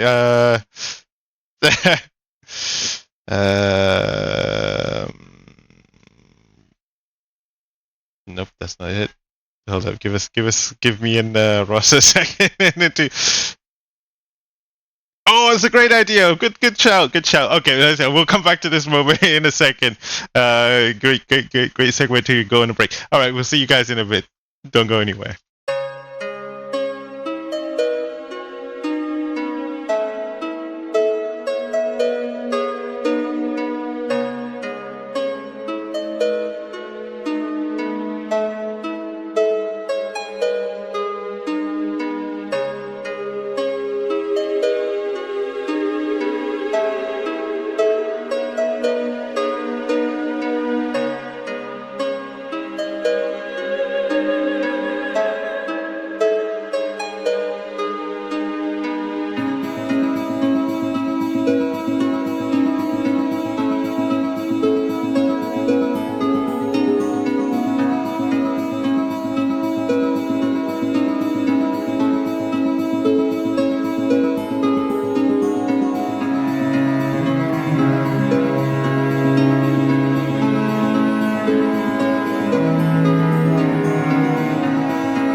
Hello and welcome back. Alright, we shift back into a time not too long ago where Aki, you were tied up, chained, no one, no ally around you, and only the presence of the scales from time to time. And it is in this moment Grave Andreg steps into the room, his cold, dead eyes looking towards you. Let me see. Where does the conversation start?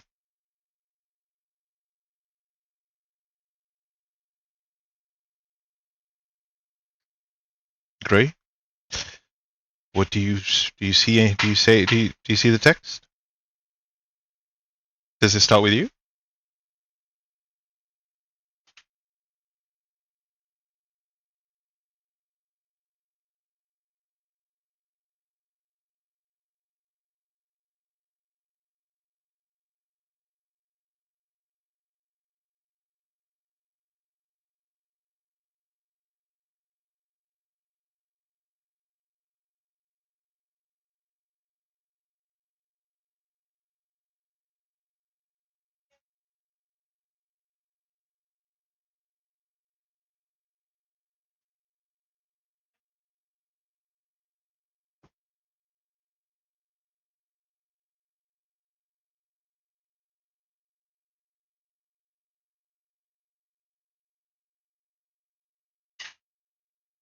Let me get to it as well.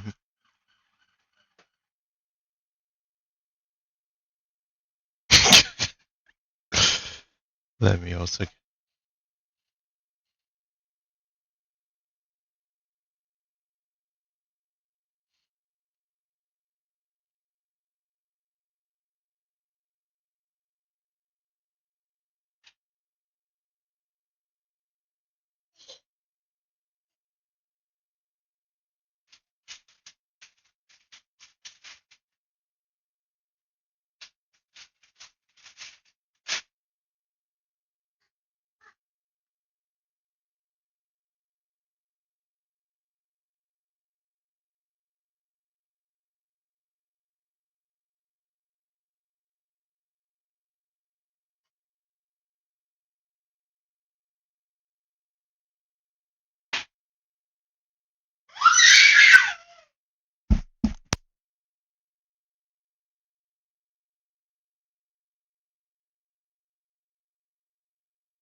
Oh, snap.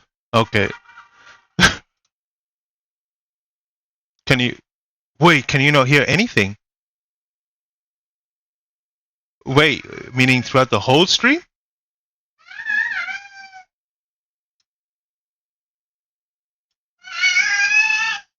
Okay. Let me try it. I hope. That'll be crazy. Okay. I think now we can hear you guys. Say something. Hello? Yeah. I think we're good now. I'm Yeah, assuming now you want it's us to fine. start over. Yeah, now Yes, it's fine. please. Sorry for that. It's okay. Grave Andreg's eyes gleamed to the cold abyss as he approached Aki's broken form. His expression unreadable. He crouched down, bringing himself eye level with Aki. A cruel smile played on his lips as he reached forward, grabbing Aki by the chin, forcing him to look into his eyes. "You look broken, old friend," Gray said, his voice smooth yet filled with the zeal of someone convinced of their righteousness. "But perhaps this is the path you were meant to walk. The one that will finally bring you clarity." Clarity. Aki will return Gray's gaze. History is littered with the bodies of morons like you, but clarity. I'm no scholar, and even I knows more often they're glorious leaders who killed them than any forces of good. If your own comrades don't turn on you as fast as you turned on us, I would be surprised. Because you won't be stabbed in the front when you die, Gray. You truly this lost. I would still show you the right road. And I know you'd recognize it, old friend. Still isn't too late. He tried to work himself up onto his knees.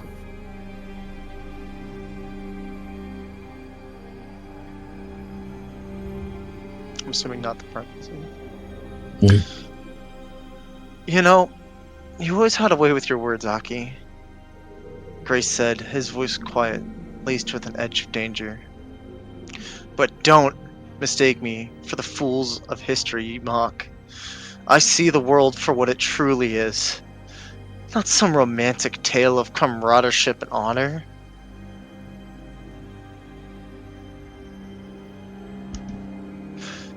I'm assuming that's Gray's line, the next one. You think I'll be another footnote? Another pawn discarded by a glorious leader? You don't understand, do you? Tiamat doesn't discard those who serve her well. She elevates them, brings them up. She grants power to those to those strong enough to claim it. And I've chosen this path because I can see it clearly. Just as I saw the weakness in the caravan. Just as I see the weakness in you. I didn't turn on the caravan because I wanted to, Aki. I turned on it because I had to. Because the truth is harsh. And clinging to ideals in a world ruled by dragons and gods will get you killed or worse. Leave you powerless while others shape the world around you. He paused. For a brief second there was hesitation. A trace of the man Aki once knew beneath a veneer of cold ambition.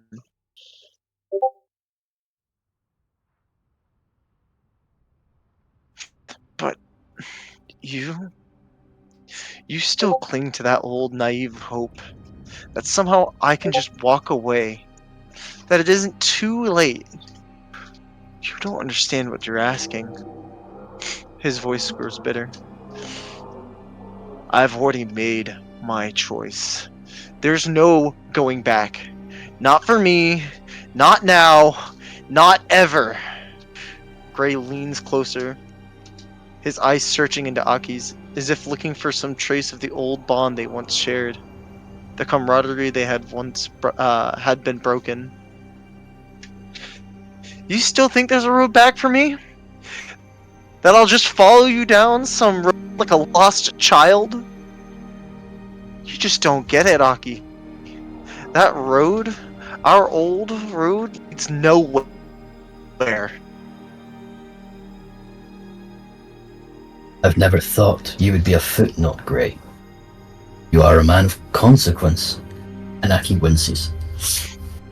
That's because what we are involved in here will have consequences. Our choices pave the roads we walk. I'm not looking to lead you anywhere. I would walk with you. We would be side by side, wherever we're headed. You know what I've lost, and now you know what was done to me when I was barely even born. So you know well I do not think the world is romantic or honourable. Aki will take a deep breath to compose himself and try to get through to his old friend. I just think it could be, so I live that way. The road we walk goes wherever we want it to. Create it by walking the road there. I think you know this. So despite your many reasons to walk this road, tell me, what future do you think you're creating? Because you just might get it. You were never one to be so easily duped by promises like, I will elevate you when I rise. A rising tide does not raise all boats, old friend. Most sink. And high tides consume everything else. The man I knew is still within you. I can see him. If it's only fear that drove you here, leave here with me. We can be afraid together and prepare to defend those we love and would protect from the flood. There was a tension in the air, one that Aki could feel, even though the cold chains were binding him. Gray didn't answer immediately, but his breathing had slowed, and for a moment, the silence between them felt less like a void, and more like a conversation still in progress.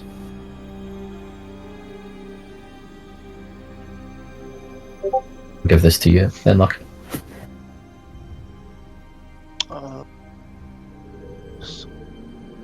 Oh, sorry, I gotta When Gray read finally the spoke, last. When Gray finally spoke, his voice was quieter than before, lacking the sharp edge of zeal that had defined his earlier words. You always had a way of cutting through the noise, Aki. He murmured more to himself. Then to his old friend. Grill leaned closer. Even when you should have stayed silent. There was a pause, and Aki saw Gray's shoulder tense, as if the words were hard to get out. You say I'm a man of consequence? But consequences can't be avoided, Aki. We can't walk away. We're on. Gray eyes locked onto Aki's with an intensity that wasn't just conviction anymore. There was something else. Doubt. Perhaps, or a conflict that he had been fighting for far too long.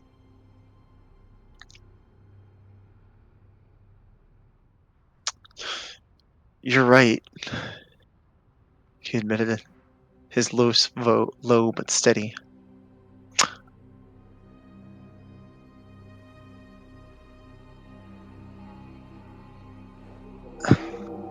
I know what you've lost.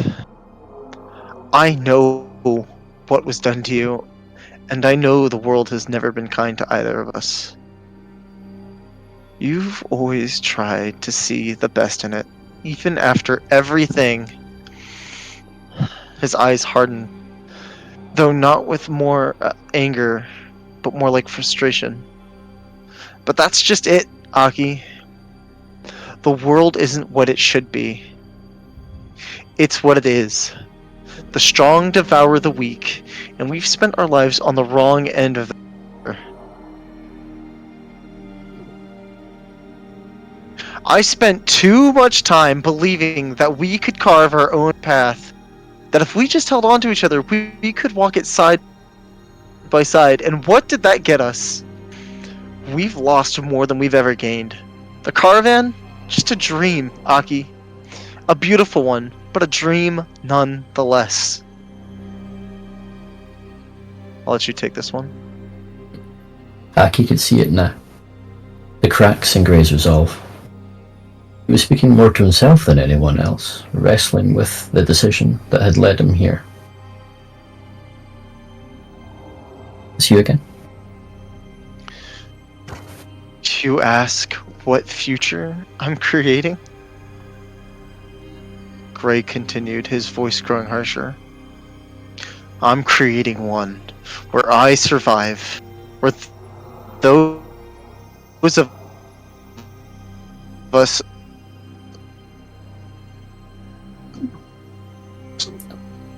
I'm losing him. strong enough to survive the be dragged down by it. You think I don't know the price of following Tiamat, losing me?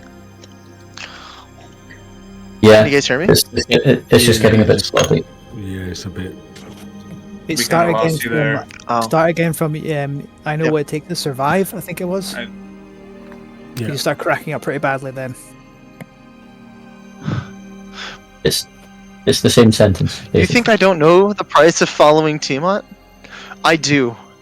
I've paid it already. But what choice do I have? What choice do any of us have? If we don't side with power, we'll be crushed beneath it.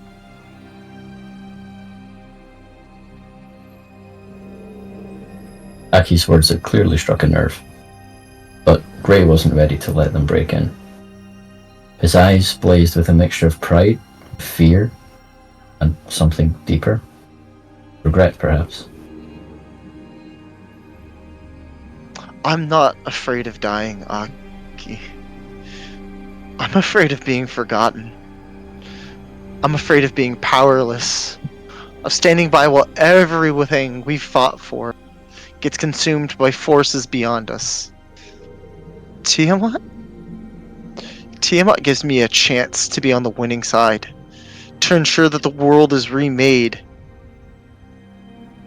I'm not just another body swept away in the tide of time.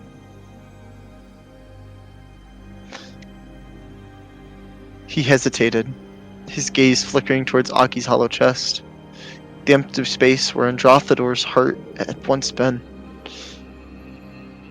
But fear? Gray's voice softened. You're not wrong about that.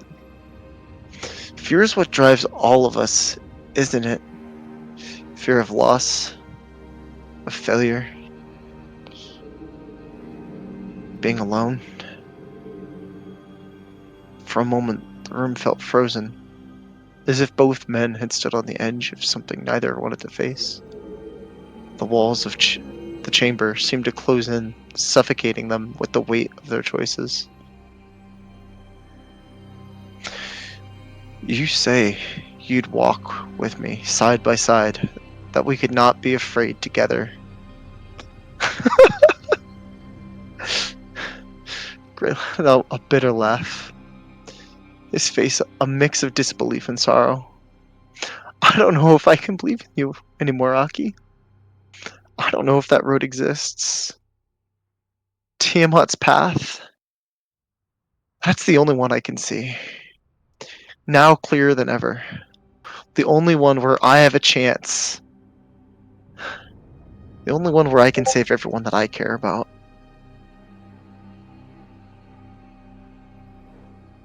Aki's mind reeled. Gray had always been ambitious, but this? His blind devotion to a tyrant like Tiamat. It was madness. But before Aki could respond, something caught his attention. A flicker. Subtle, but there. He squinted through the pain, forcing himself to focus. Aki's eyes traced the edges of Grey Van Dreg's face. His features sharper, colder than he remembered. But there, at the roots of his hair, what once had been a stark black, was now tinged with red. Not just any red, but the deep, unnatural hue that resembled the flame-scorched scales of a red dragon. It pulsed faintly, so the fire itself coursed beneath his scalp, a mark of the draconic power Grey had begun to inherit. What have you done to yourself, my friend? He thought. Or allowed to be done to you. Are you in pain, Grey, as we sit here now? And beyond us here, do you feel an overwhelming sense of belonging, care, love? No matter what you try to do, we're all just dust on the road in the end, my friend. And in your own words, it might be your dust is on her road. You don't even get to call it your own. Now look me in the eye and know I am dead serious. For me, it is not too late for you. You only need to choose a path where your footprints are surrounded by those of your friends, or a path in a very large shadow that will ultimately consume you. Aki held one hand out between them, palm facing up. He holds Gray's gaze as he offers him his hand, the chains around them clinking slightly as he moves. Every journey starts with a choice to get started. You just need to hold your breath and steel your soul, and take the first step in your new direction. The second and third steps will just follow.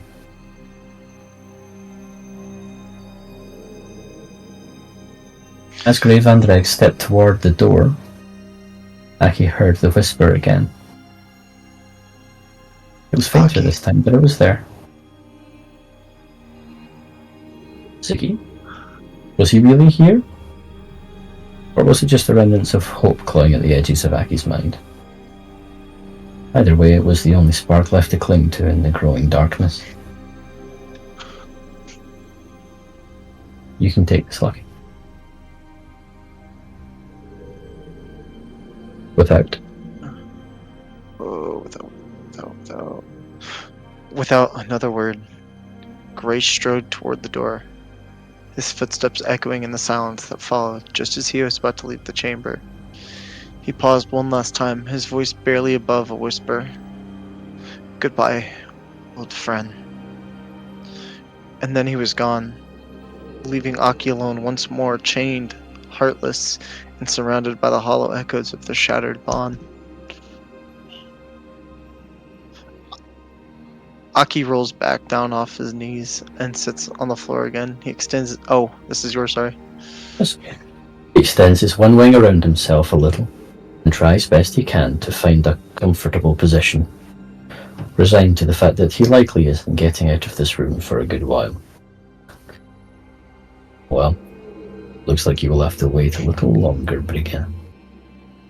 I miss you, brother. But I'm not finished here yet. There's at least one more who needs help more than anyone else. He stares off in the direction Grey walked, the whispered voice of Ziggy still leaving him confused, but a little relieved that perhaps he's not as alone as he seems. And scene. Very good, boys. Nice. Good job. Yeah, nice, very nice. Mm-hmm. And as that memory kind of fades and echoes in Gray's mind, we come back to your eyes opening and you see the skittering ruin moving away from you. Before we start, we just want to let the viewers know the whole half of the first session was muted. No one could hear anything but my voice. So that's okay because it was all battle anyway, mostly. So we can just kind of sum it up as we kind of go along. So it's okay. The whole, the whole thing. The whole fight. Yeah, it's crazy. Oh. Because it happened to Cisco. Apparently, it happened to Cisco. Yeah, it happened to me as well. So It's the settings just reset or something on OBS. Yeah. So Yeah, it that's kind what of it did screwed to us me over. a few weeks I'm ago, pretty yeah. sure I checked because I did all my checks, and I was like, "Oh, check voice." That's why I asked you guys to speak, and I saw it. But then something must have happened, and it didn't happen. So, but anyway, it happens. That is what it is. I'm going back to map view. I am changing the music now to the battle music as we left off, and we go back into the initiative. I was Ruin's 10, Grave Andreg. Yep, Gray is going to... Okay. Gray's going to continue the chase. And he will, as he's running after him, he's going to get to him and snap both the whips into Ruin's chest. First attack. 16 does not hit, thank God. Second attack.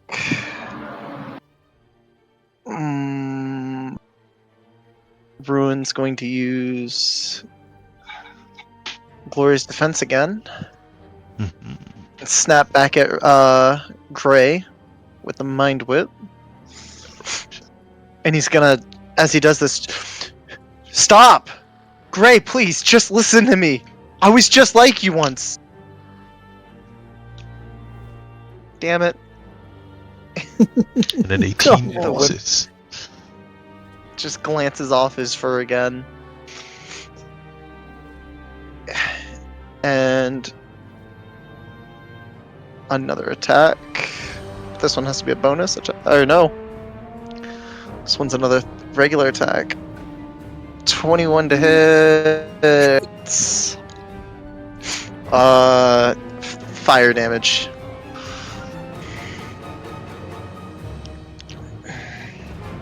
Every time I Oh see my it, God. damage, Christ. 20. So that's 11, Yeah. 13. Oh, I didn't add sneak attack to this. Hold on a second. That was 3d6. Why would you have sneak attack? He's part rogue. Swashbuckler. There's no advantage. Swashbuckler. Get it. They just Yeah, get They it. just get it. Yeah, swashbucklers get because fuck you. So that's 11 plus 9, 20, 27 damage again. And a bonus attack from Gray. This attack. Oh god. Oh, that misses. Oh. And that's the end of Gray's turn. All right, we shift our focus back into the room of chaos. Cisco, do you have a cone, like a permanent cone? Yeah, of course. Yeah. Yeah. How wide? do 30, you want 30 feet one? 30 feet cone. Okay. Yeah, perfect. You wanna actually send me the name of the spell because it comes with the size that is meant to be on the thingies. So It's I not. can It's not a spell. It's big. it's not, yeah? Okay, yeah. It's just. Yeah. Okay. Let me just find. While he figures and adds that onto this map, the map that we're on. Can you see which map we're on? The poison map. Yeah, that's the one. Oh Let's yeah. have a look. 1, 2, 3, 4, 5, 6. I think this is 30 feet as it is, right? I think so. I can move it as well, so it's great. Yeah. Okay. See, it should have been. Sorry, it should have been bigger actually. Can I make it Yeah. bigger? I got it. Yeah, you can move it. Yeah. It's, Ah, there we go. That makes sense. I think that might be 30 feet actually. 1, 2, Yeah. Well. ish. Yeah, it is. Yeah. Yeah, that's it. From the Okay. yeah. Okay. As best as we can. Can I make it free moving? I don't know. Maybe we can. It keeps locking on. Yeah. Location above, top overlapping, below, standard compact style. Let me just cancel it because I have it up. Can we get top overlapping, below? Okay, it's just snapping everywhere. Great. That's fine. That doesn't matter. We can deal with that. And do it the other way. Alright. Top of the round. Wait, where's the initiative gone? Wait, let me go back to that page first before I go turn the initiative back on. I got it for you. It's up. Great, thank you so much. Alright, now we're back here.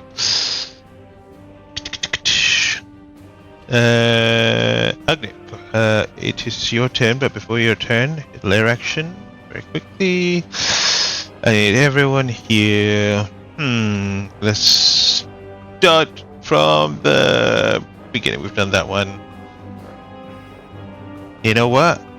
I need Irikin to give me a intelligence saving throw. Oh Oh, dear. this is not good. Natural 20 or nothing, I'm afraid.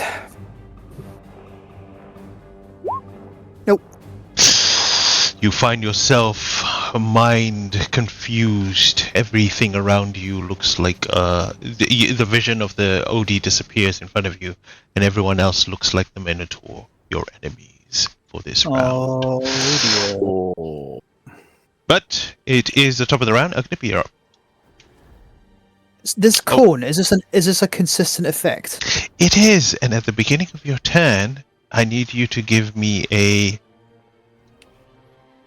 Constitution saving throw. It's not as high. The crazy. Well, do you want to use So something? what? That's a +3. I'm not beating the DC. It's his DC, not the lair action DC. Just a heads up. That's up to you, though. I don't see myself beating it with a +3 because the DC saves for everything you've thrown us has been really high. So I'm not going to use a Fair enough. inspiration. That is okay. If you were not prone, you would have been prone now, and you take 35 points of thunder damage.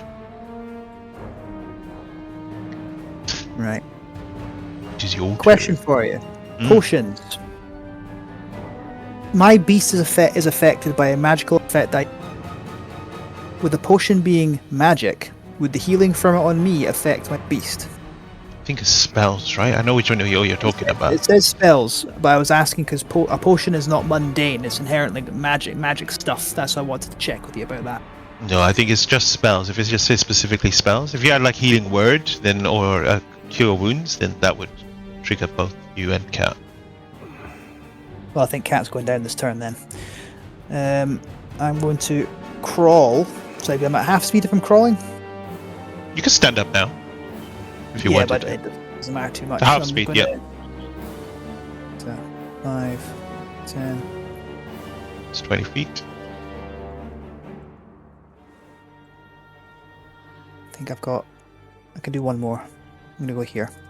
Okay. So I'm on the ground now. To my knowledge, lying prone, does that affect range attacks? No. Right. In that case, while on the ground, on the belly with the gun, Oh, You've got advantage if you attack recklessly. I don't know if it gives you He- advantage. Prone does not say that, but then prone is I a don't think condition it meant does. not meant to hurt you. I don't know if like lying on your front. I don't know. I've never seen it before. I'd like to think it would, but No, but you do have advantage anyway because he hit with recklessly anyway. that's a good point. Righty ho. Let's me use my gun. Pew pew. Glad I had advantage. Yeah, that hits. You're chipping Okay. away from this guy, but still looks a bit sturdy. Ooh, that's good damage. I'd also like to apply favored foe to this, please. Ooh, okay. So I get an extra 1d8 because I'm at level 16 at 14th level. I get it turns into 1. I'm It's level the type 16 of damage that you cause, right? Is that right? I'll share it with you. It says when you hit a creature with an attack roll, you mark the target as your favorite Yeah, that damage by concentration yeah. to concentrate on. Yeah. Yeah. Go ahead. What? Lovely. We'll take that. Okay, Everything and I else. believe that's 1 per turn or 1 per hit. Return. Per turn, thank you. How impactful that 1 HP was. Use another attack with my gun. 20. That hits.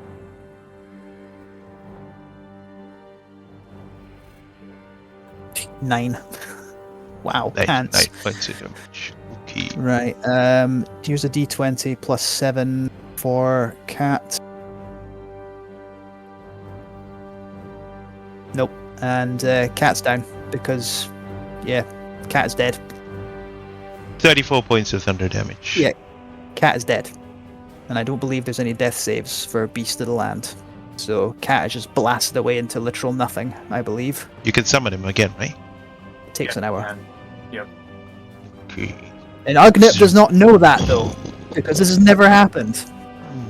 Well, You just watch this cat get blasted into like powder from this. Crippling the leopard onto the ground. You see your companion fall. All right. Anything You else just from hear Agni? A wailing squawk from Ugnip. I cannot mimic that, so it's not going to happen.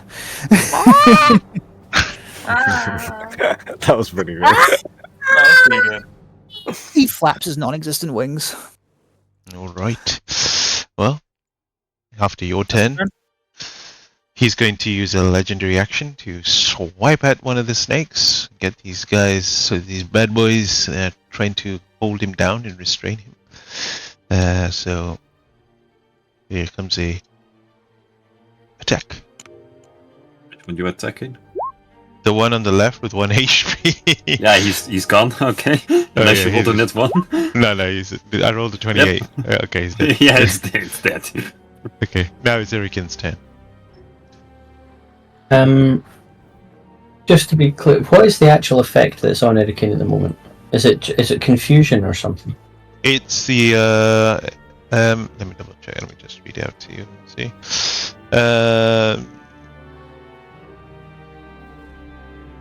all creatures it treats all creatures as treats all creatures as hostile until the end of your next turn, and any hostile creatures are just disappearing. Like any creatures that you were originally hostile to, they disappear from your sight, and then everyone else is a hostile creature towards you. So Take This that. isn't a condition like a fear or anything like that. No. Right, okay. No, you're stabbing allies now, which is going to be bad. Well, I guess I'm going to bonus action summon my Echo again. I can have that token back, and Hurricane will run towards the snake, being the nearest thing, and attack that. I actually deleted it, so let me just make another version of you. Call it Echo. 30 to hit the snake. Yep. Damage. 21 damage. This guy is on 2 hit points. Oh my god, these snakes. That's really lucky, because that means he's going to absorb the next attack as well. Yep. Just keep going. These snakes have been worth the 7th spell slot by far. Yeah, they took a bunch of stuff. They ate a lot of this. Another 22. Snake the third is down.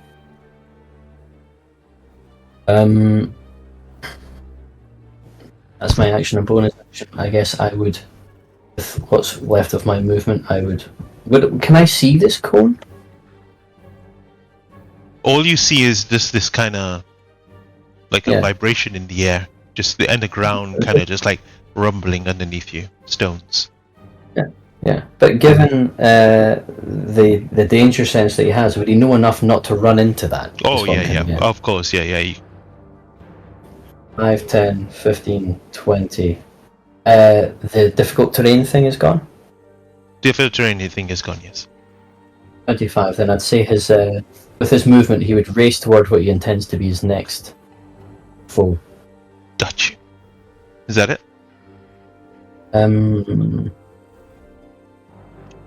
5, 10, 15, 20, 25, 30. He can actually move his Echo up to Ugnip as well with that amount of that's just inside distance. Oh no! I don't have anything else I would typically use, but that means that I'm now standing in front of things from the next round of attacks. I recognize those feet. Those are Hurricane's feet. Hurricane? Why are you looking at me that way? And is there another save I make, or is that just Nope. just till the end of the turn? That's just Sure. the end until your turn. Nice. Okay, that's the end of your turn. He Yeah. can't use any legendary actions because there's nothing around him. It is now Ruben's turn. Ruben, you are upside down or prone. You can lumber up again, I guess. Yep, that's Takes you that's about what 5 the minutes. services do. Yep. You've taken a long way. Hold on, I got this. Yeah. Do I have to make a con save or anything for getting up? Yeah, you do actually. Yeah, there we go. Make a Constitution saving throw. What the fuck is going on tonight? That is, you take Wow. half damage, but you are not prone, so you can move freely through this now. You take 16 points of damage, already halved, of thunder damage. 16. Cool. Is Hurricane now aware of everything again? Not till your next turn, I believe. Not till the until beginning of it. not until the beginning of the round. Ah, Oh yeah. That's Oh, good to if know. you move, he's still going to attack of opportunity, is what he's saying. Yeah. Well, I was also wondering if I get to use reactions positively as opposed to negatively. I'm gonna move my Brontosaurus over here, on top of Cat. Sorry, Cat. God. Oh God. Oh, damn. What I'm the fuck, all alone man? now. You can get him back. I have advantage on my attack roll, so I will just make a tail attack against. stop the trampling my Minotaur again. body! Like, Stop it! That hits. 23 to hit and 27 points of bludgeoning damage. Okay. It's considered magical. I don't know if it works with this resistance. Okay. Yeah, that's you know what? Yeah, I'm gonna use a second spell slot to heal a bit of HP back. Okay. That's 9 points. Alright. Yeah, not bad. Not bad, not bad. Okay. That's everything you can do. That is everything. At the end of your turn, he'll use his final legendary action to take a swipe against the against you, the big guy. Try to take you down instead. He is going to attack. That's a 34 to hit. He does 16 points of damage, slashing damage against Ryben. What did you say? 16 or 16? 1-6. Okay. 16. Sorry. No, On his don't worry. on his turn, he is going to attack you again, twice. He's going- no, sorry, ignore me. I thought I Yep. saw something. He's going to use Great Weapon Master. He's going even more berserk now.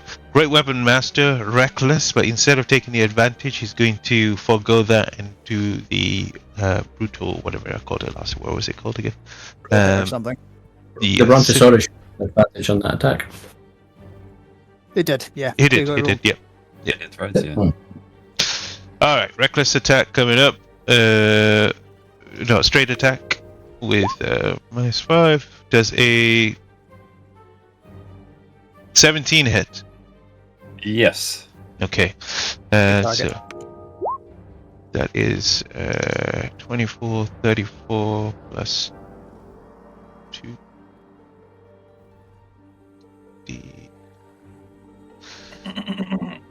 No, is it Infectious Fury? No, it's not Infectious Fury. Sorry, I'm just looking for it. Where are you? There it is. Okay. First attack. You know what? I'm just gonna attack you again, just to get this a bit quicker. That one hits as well. Hey. Whoa. Okay, I rolled all the damage together now. Okay, so first attack, 34 plus 48 points of slashing damage. Second attack. Ow. Second attack is 16, 26, 36, 45 points of slashing damage. Hold on. Yeah, Yep, with that, the Brontosaurus will do the Minecraft Dead animation where it will turn red for a moment and then disappear. Okay. And yeah, I reappear. Where's Ryben? Ryben. So he appears. And with that, he's going to move as well. Sorry. Move him forward. And then he will switch the Cone of Thunder. Cone of Thunder! Can't really make it a good angle, but I'm gonna just try. Okay, these angles are terrible. But I'm gonna Actually, just. wait, can he move on his legendary action? Does his turn? It was his turn. Oh, never mind. Yep. And that is the end of this round. Let's shift to the White Dragon map. Go there. Quickly do a layer action. Let's do. Let's do some damage. I need everyone to give me dexterity saving throws. Okay. Dex saves.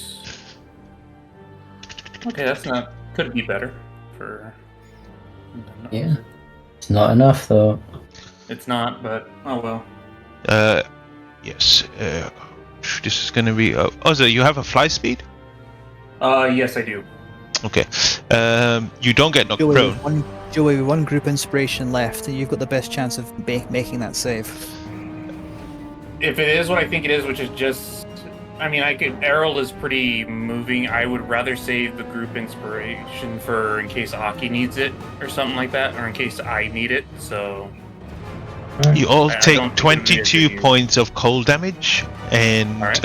apart from Ozo, Aki, and Errol, you are both just knocked prone. Gotcha. No problem. Top of the round, it is her turn. She is going to. I've lost her again. Where is she? Quick Okay. order. Does she have to make a save for Aki's thing? Yes. Go, what's the save? Because of the spirit wisdom. guardians. I don't Wisdom know. saving throw? Yeah. Okay, she makes it. Okay. So she'll 26. take, then she'll take half of whatever I roll. Okay. Which for once is actually okay. 28, so she takes 14. Okay.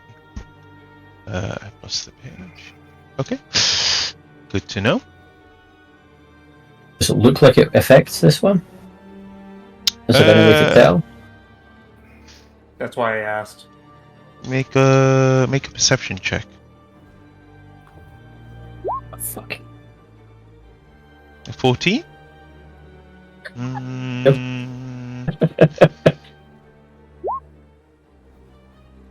Yeah, you see her. You see her wincing, like it's affected her. They're all wince as the spirit guardians kind of turn and attack. Hit. On her turn, she's going to. Who do we focus on? Aki, you can't run away from her. She's going to focus on you. She's going to take an attack against you with her crossbow. Aki. Against Oh, nice. Aki. That is a 30 to hit. Yeah. I love that there's a question mark at the end of that. Does a 97 hit you? Hey, you guys have shenanigans, so I have to ask. You know, me and Cisco, we have to go. Does it hit? Because you might just turn around and say, nope, we do this instead. So at this stage, we can't take things for granted. You did it at the start of the campaign, also.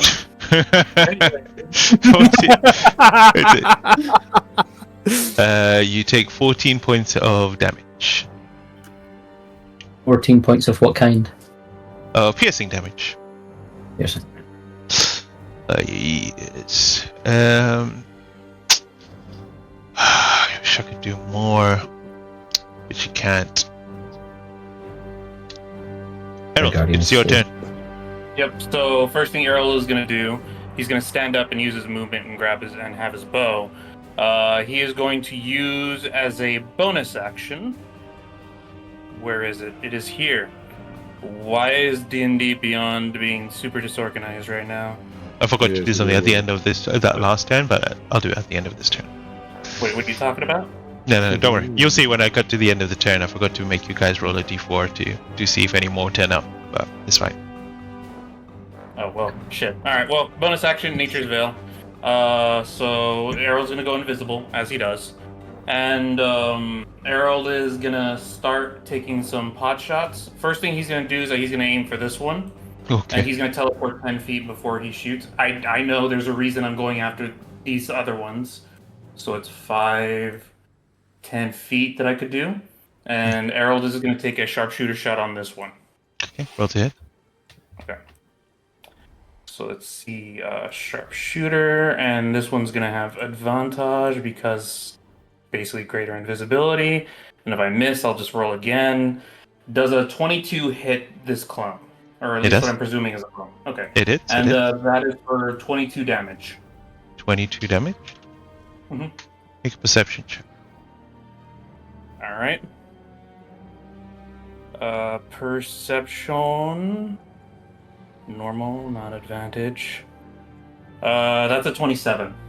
As the arrow pierces this one, you notice that the arrow sticks and it stays as a little trickle of blood flows down from this one.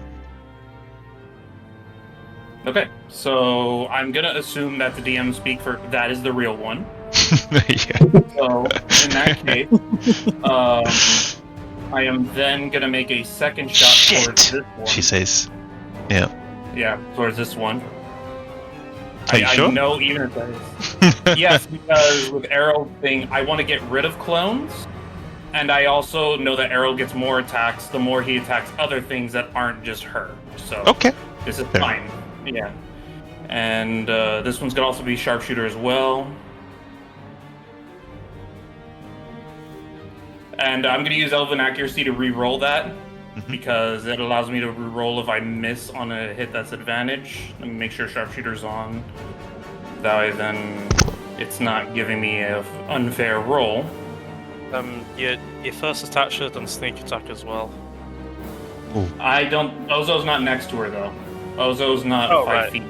You were invisible. You were invisible, and I had advantage. Oh, right. Thank you. So I'm just going to roll the sneak attack damage, and we'll just call it that right now, which if I remember correctly, it's just 2d6. So this 2d6 that's coming up is going to be for the other one. So this one should have taken 7. Just to note that. And does a dirty 20 hit the clone? It does not. It does not. It's Alright, that's fine. And because of oh, okay. Thank you, Weather. He's gonna make his third attack on this one right here. Okay. Cisco, did you do that thing on the right? Let me just carry on, Luke. I mean, Joey. Yep. Sorry. Yep. Don't worry. I'm getting through my turn as fast as I can. Sorry, guys. Oh, maybe I did it. I'm gonna have to re-roll that because of Elven Accuracy. So just give me 1 second.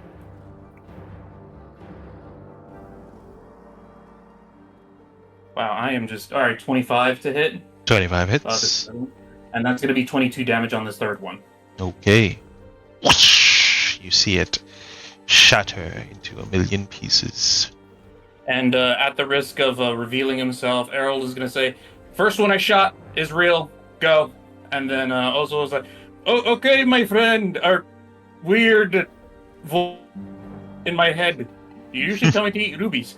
So Ozo's turn is now coming up. So 5, 10. Hold up. Sure. She's gonna use the legendary action, and she's going to shuffle. So as you shoot her, she pulls out the arrow. She goes, "Shit!" And then she just. They all begin to kind of shuffle around. So you see them all shifting. Keep an eye on which was the real one. Who knows where the real one is? Who knows? Cisco, help me! Oh, Cisco's helping.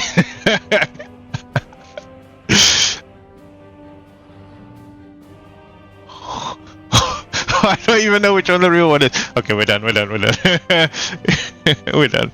Ozo, it's your turn.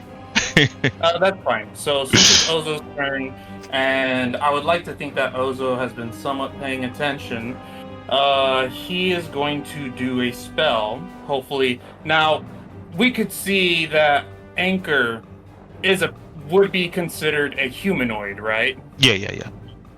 Okay, so Ozo is gonna do. I'm not sure how many people this can affect.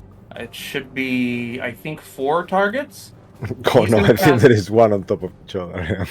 Well, he's gonna cast. There is one on top of each other. Did he move it? I'm not sure. What the real one is? I'm so sorry. Let me look for it. My apologies, Joey. It's fine. I'm just looking for it. Carry on.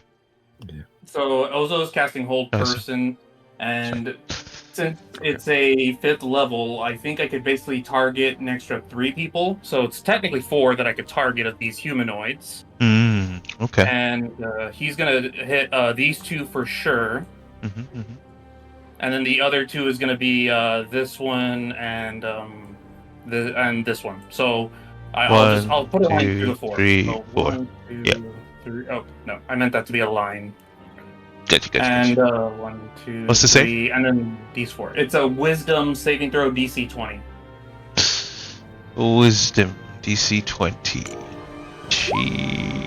Okay. She makes it with a 22. is just rolling really well for all of these. Cheers, So that was Ozo's action. Bonus action. Let me check if I do have. I do not. Ozo is just gonna. You know what? He's gonna equip his scimitar, and Ozo's gonna go down to the ground all 20 feet, and he's gonna place himself right here. So let me just get rid of both of these here, and he's gonna have his scimitar equipped, and yeah. So that's gonna be the end of Ozo's turn. Okay. At the end of Oza's turn, she'll take a legendary action and take a shot against you, Ozo. That's fine. Does she do it with disadvantage? That's what I was banking on. Well, actually, wait, no, I don't. I think you guys mentioned in the range rules that that's normally not a thing. Actually, in this time. Well, no. That is a thing. If the creature is next to you and tries to shoot you, it's disadvantage. If that was the case, you are not sure if it is. But does without revealing much, does a 34 hit? 34 does hit, yes. Okay. You take.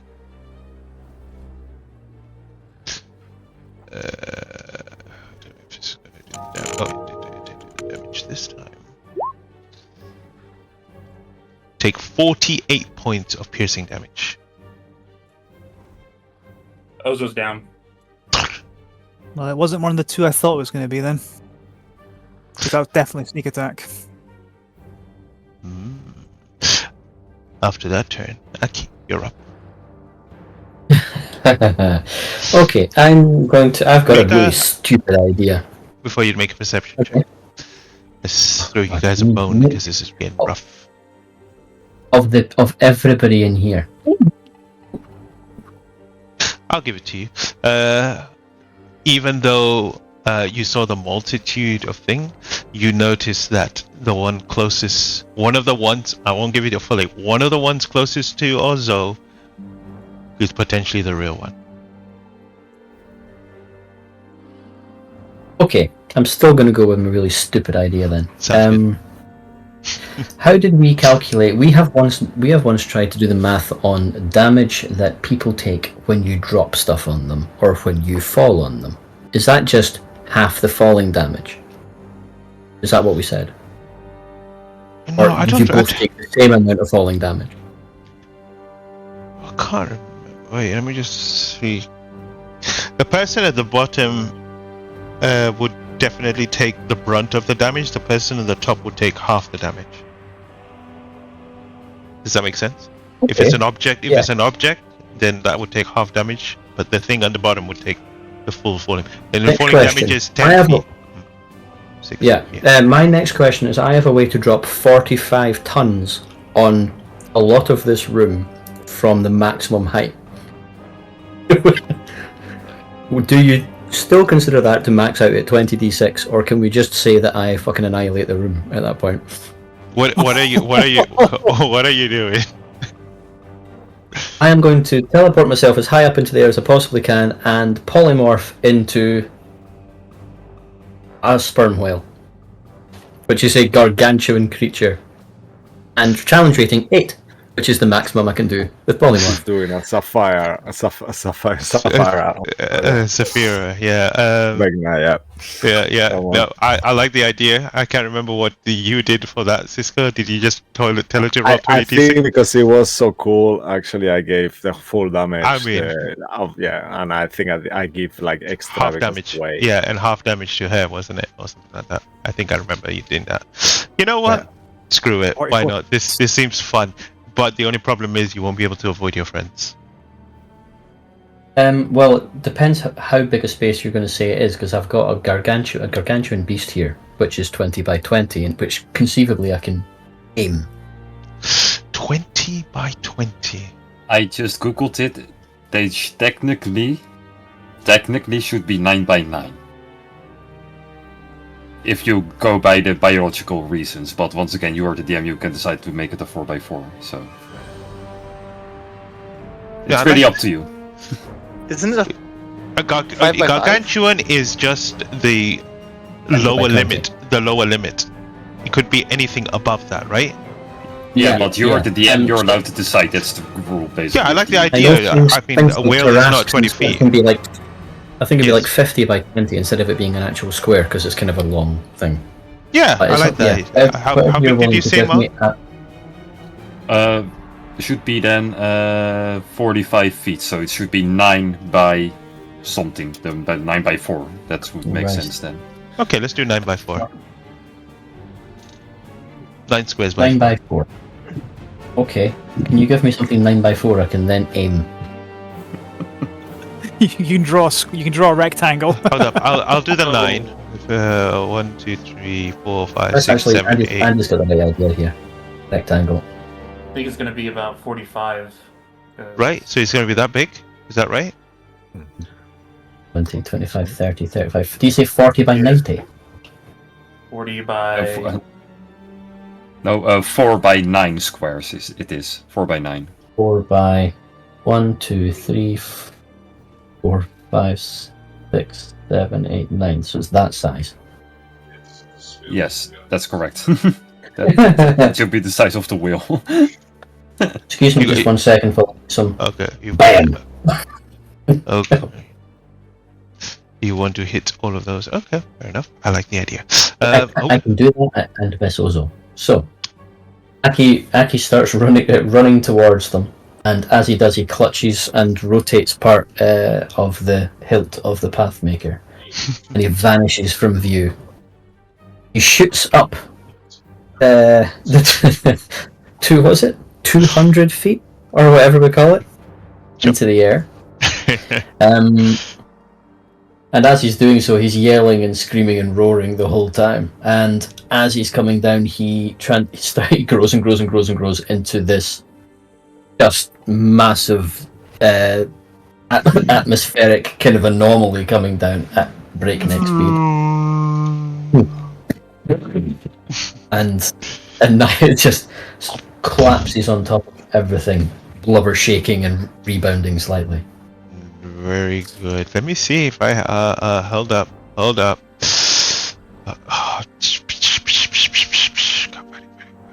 If you counterspell me 200 feet in the air, I'm going to be so mad.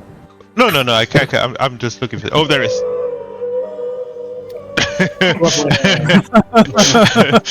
God, that was real ones in there. It's just. Well, I'll give her a dex save. This is if she saves. What's your spell DC? Oh, thank God. My spell save DC is 24. Can I say let me give her a dex save 24? If she does, then she'll take half damage. Otherwise, she'll take the brunt of this. Here we go. Well, I bet she passes this.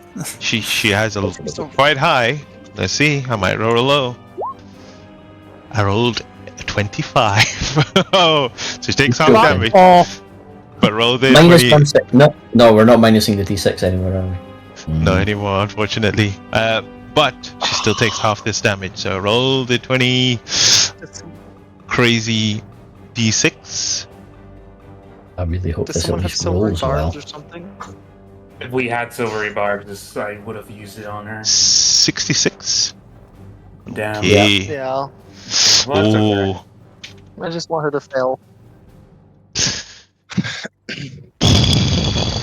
But with the physicality of the whale, you see, assuming that square is still you and you're there, you see all of these ones just disappearing, leaving only the two behind. So I've hit this one and she's still there. She's still there. You got the real one. Nice. I would be amazed if there's anything I can do as a bonus action as a fucking beached whale. roll. No, you can't even do that. I use my movement. I've got things like keen hearing and hold breath, but I don't know. I've got multi-attack, and I've already used my action. I genuinely think that's all I can do. At the end of your turn, she's like, "Fuck! Get off me!" And she's stabbing into the blubber. She's going to make an attack against you. That's fair. Oh, Then you also have to split her off, or are you going to do that after? Yeah, I'll do that after that. That's a 32 to hit the whale. I'm sure that hits. Sure, Doing 12 points of damage, piercing damage. Well, I can do that for a while. Yeah. Yeah. And then you see her. I'll roll a d4. It's quicker that way. And she gets only 2. You see 2.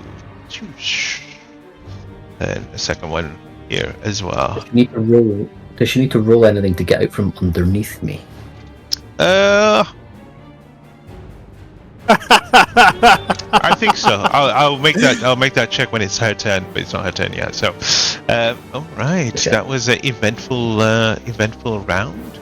Let's go into the next place. Mo, before we do anything, can you put back the Dark Souls music real quick? Oh God. It has a good reason, trust me. Okay. Wait. Okay. Yeah, this is important for me, sorry. It apparently brings me good luck, which we could use. Okay. Wait. Let me. Where is it? I'm looking for it. Hold up. Where is it? Inferno. Yeah, okay. Apparently, when I quit with my axe, it doesn't calculate 2 extra God, d12s. More crit. Oh my So god. I should technically do 4 d12 extra damage last round on my last turn. So Okay. yeah, here we go. That's great. 25 extra damage. Wow. Okay. She's still up. Barely Come though. Dang it! It's her turn, no? Actually. It's her turn. Ah, and we Yeah. scrapped that. Could I It's yours. take her Yeah. turn? It's yours. Go ahead. How big would you say this room is, Mo? Is it as big as it shows on the map, or is it bigger, actually? In terms of I mean, in height wise, it's infinite. Let's just assume that because of the whale thing action that just happened. But around, it's the size of the room. Yeah. Okay, alrighty. So, I think in an act of desperation,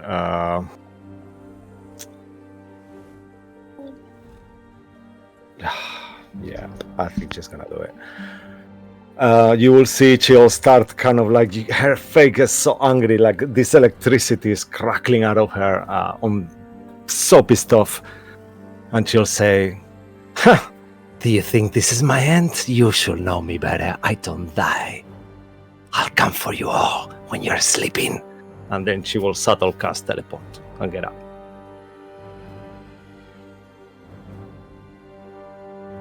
Is that okay, Mo?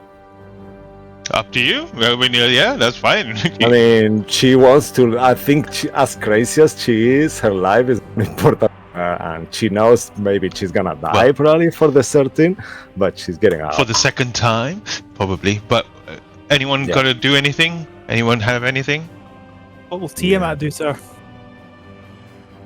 Okay, I have a Also- good idea. I think that's a great idea. Also, can't stop a subtle cast, so That is true.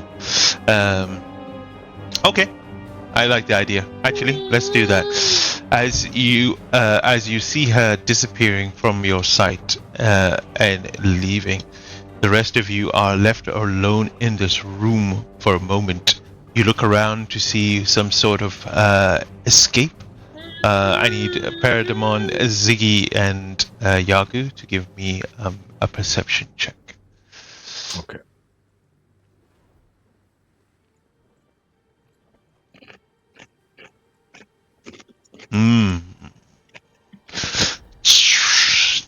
Yagu, you are the one to notice. At the center of the room, you feel like there is the kind of.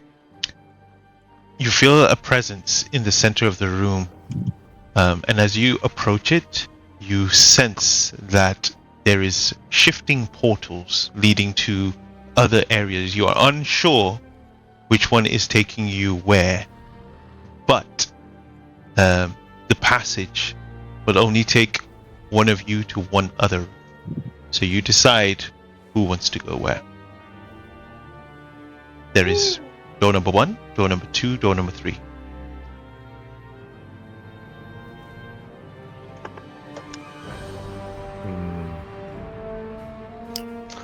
Do they have any, like, it's just number 1, number 2, number 3? Is there any clue to? I will. There is no clue, but this passage doesn't look like it's Tiamat's divinity. You immediately feel like it's Eldath. She's trying to guide you out of this place and to help your companions, but she can only do so much in wherever you are. And with that, she's trying to give you the flow of passage through the cracks on the ground, if you are willing to go. But only to the 3 areas, and there's only you guys. It seems like you guys have to split up. You guys go, himself. choose the passages. I don't really mind. I'll go to whichever one you don't go. You seem to be much more shit than I am. Fine, so we will go towards the biggest door, I guess, number 3. Okay. Fair enough. What about the Ziggy? 1 or 2? 1, I guess. Okay. What an irony. I haven't had a number 2 in 1,000 years. No. All right. You said 3, right, Yagu? Yep. And Ziggy said 1.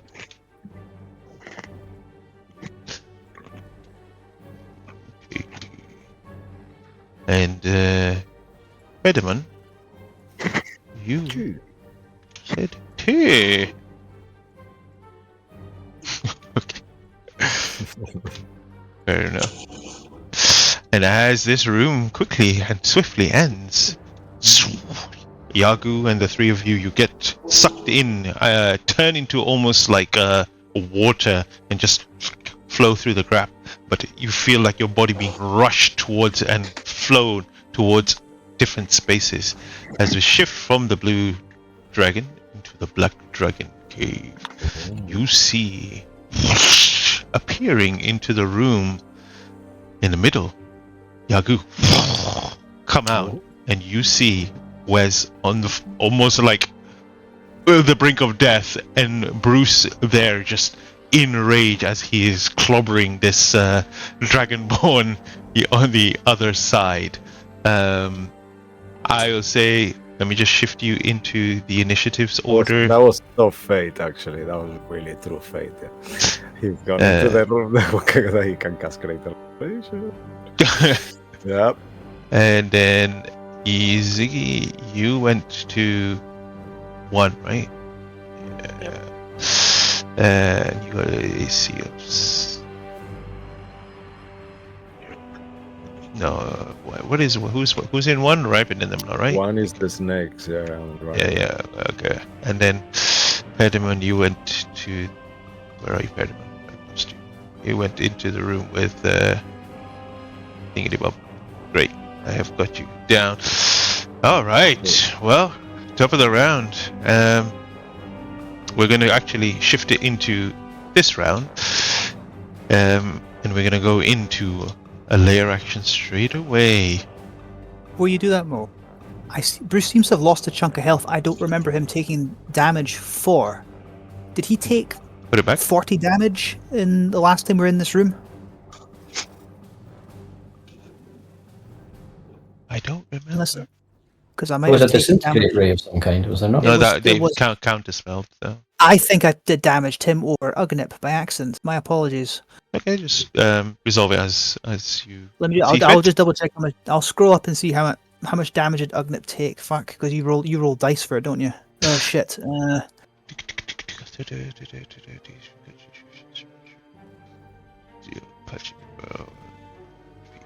Okay, I think it was 38.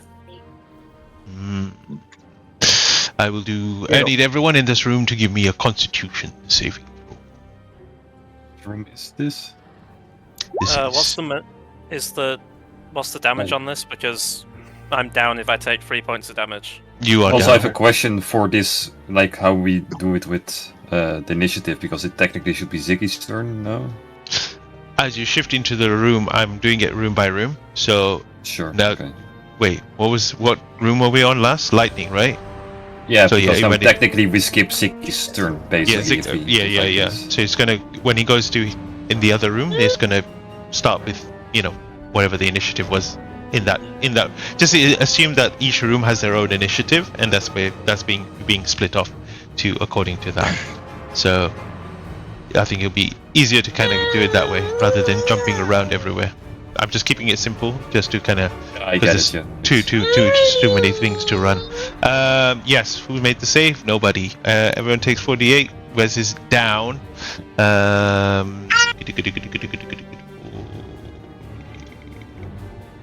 Eight. The rest of you take 24 points of acid damage. And healing until the end of the round is halved. Just a FYI. The beginning of the round, Arculus, seeing that he is in the deepest of shit, he's going to cast a spell now that the problem is gone away. Ish. The problem, really. A problem has been taken by the Dragon Queen, and he's happy by that. He's definitely gonna stand up this time. Not making that same mistake again. And he's going to cast. Oh god, I just lost him. Darkness. Okay. Oh, I need to do something big. You don't look like you lost a lot of. Maybe this one. No, you're gonna get out of that. Does this do a lot of damage? Ooh, that might be a good idea actually. Is it 30 feet of him? At the what's the range? Range 90. Choose a creature that you can see. Ooh. Does he have a person? Oh, he does. Choose a that you can see. Above the level. It's gonna cast Hold Person at level 3. I need both Yagu and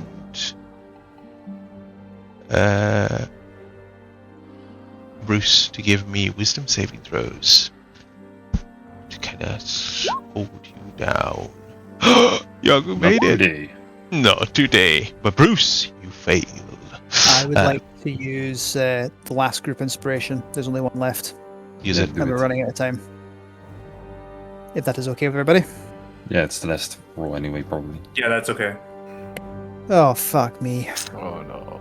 That's okay. You are now a hold person. I'll just put a net on you, so we know in the beginning of the round. As that happens, you see him take 15 step back. Bonus action, teleconnective shove. You are hold person is fails saves, right? Paralyzed, yeah. Yeah, okay, so you just get shoved 5 feet back as well with the teleconnective shove. And that's the end of his turn. Yagu, you're up. Just to make sure, heal says heal the target, right? Not. Yeah, regain 70 hit points. Fuck. So that will only be half. Don't know if you're able to get both of us going again. Because I'm paralyzed. Hold person Wesley's was. down. Yeah, hold person was a concentration thingy. It is. I'm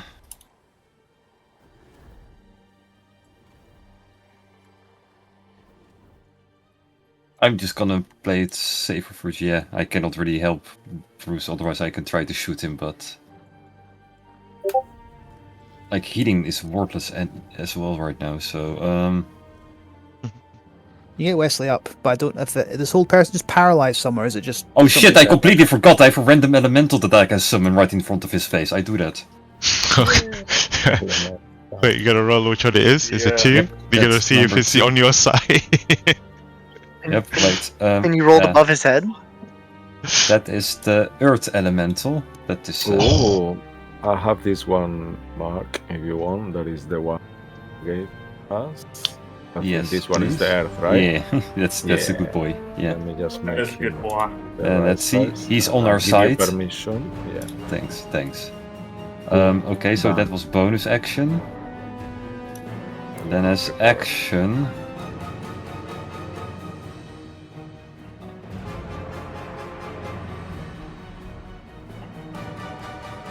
Actually, I'm gonna move 1, 2, 3, 4, 5.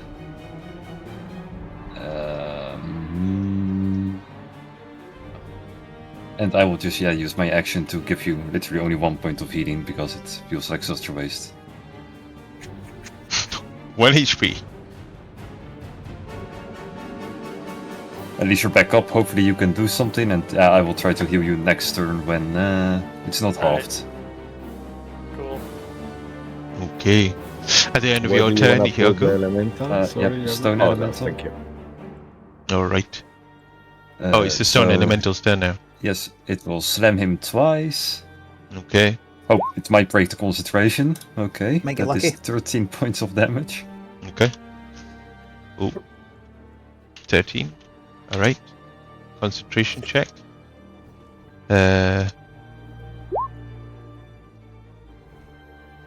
Don't roll it, Mo. Why? I'll take a level of exhaustion and decide that you rolled the one under the minimum. Wow. With Oh, Wesley's nice. last That feature. is good. That's good. Okay. Let me see. Diggy. Yeah, nope. Wait. Am I within 60 feet? Think I so, am. yeah. Yep, so I use Convergent Future, and I can decide whether you roll just enough or one below. Got you. Oh, nice. I like that. Something real used to do. Fail the concentration. Yeah. Yeah. He fails, even though he knew he was focusing, but it failed. You're rolling again to hit. Slam, 12 Yep. damage. Yep, that hits. Cool, and that's... everything. I can even move him over here. So you can take that Bruce. icon off of Bruce because he should be no longer held. Got you. And that is the end of... What was it? What are we doing right now? What was it? Jagust. Yagu and the elemental. Elemental, yes. Is his turn. He's going to cast... Was that a reaction from you? I think it was. It was a reaction, yeah. Missed the class feature. Yeah, he's going to use 2 spell those. We're almost finished. Sorry, guys. Cast a spell. I think. In his last ditch.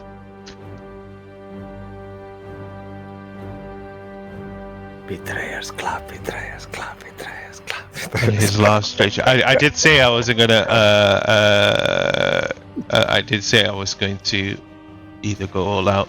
So let me just mark that off. Bruce is bearing down on you. As Bruce is coming, you see he seems outnumbered, but he is focused. He knows what needs to be done. He needs to destroy those that are against Tiamat. He points his finger towards Wes.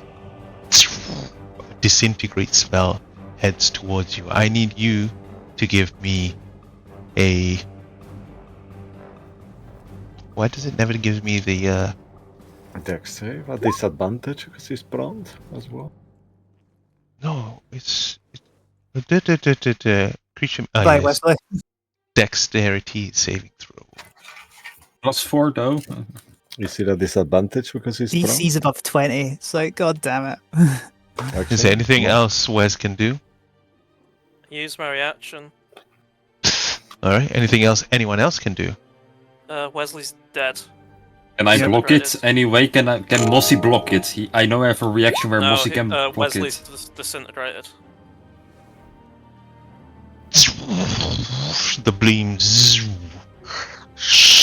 heads towards you. Yagu, you turn around and you try to, but the beam just passes you. Its focus and its true sight hits Wes. Wes just disintegrates in front of you and just vanishes. For her will, she will reign over the world. There is nothing you can do. And on that note, we will end the session and come back. Finish this room! Come on! We do. We'll come back. It's my turn next! Let's finish this room! Nope. Okay, it's getting quite late. No! That's right. Oh, fuck you! Wait, hold up. Yeah, Ross, are you okay to finish it, or do you want to end? I'm just gonna attack him, that's all I'm doing. Yeah, that's all right. Okay, go ahead, mate. Resume.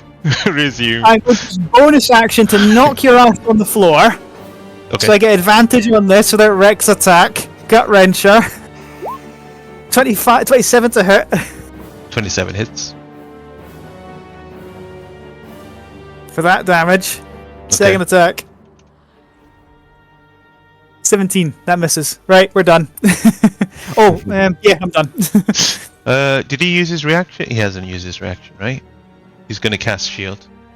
You know what? Guided strike plus 10. That hits. 27 to hit you. Just breaks through the shield. That's some amount of damage. Bruce, how do you want to do this? Wow. He smashes it. He full body smashes into. He cuts off one of his arms, and as he knocks him to the ground, he takes his spellbook off his belt and then starts beating his face with it, just going, "Bruce smash, scaly man! Bruce smash, scaly man!" Until there's nothing left of his face. That's all he's capable of saying right now.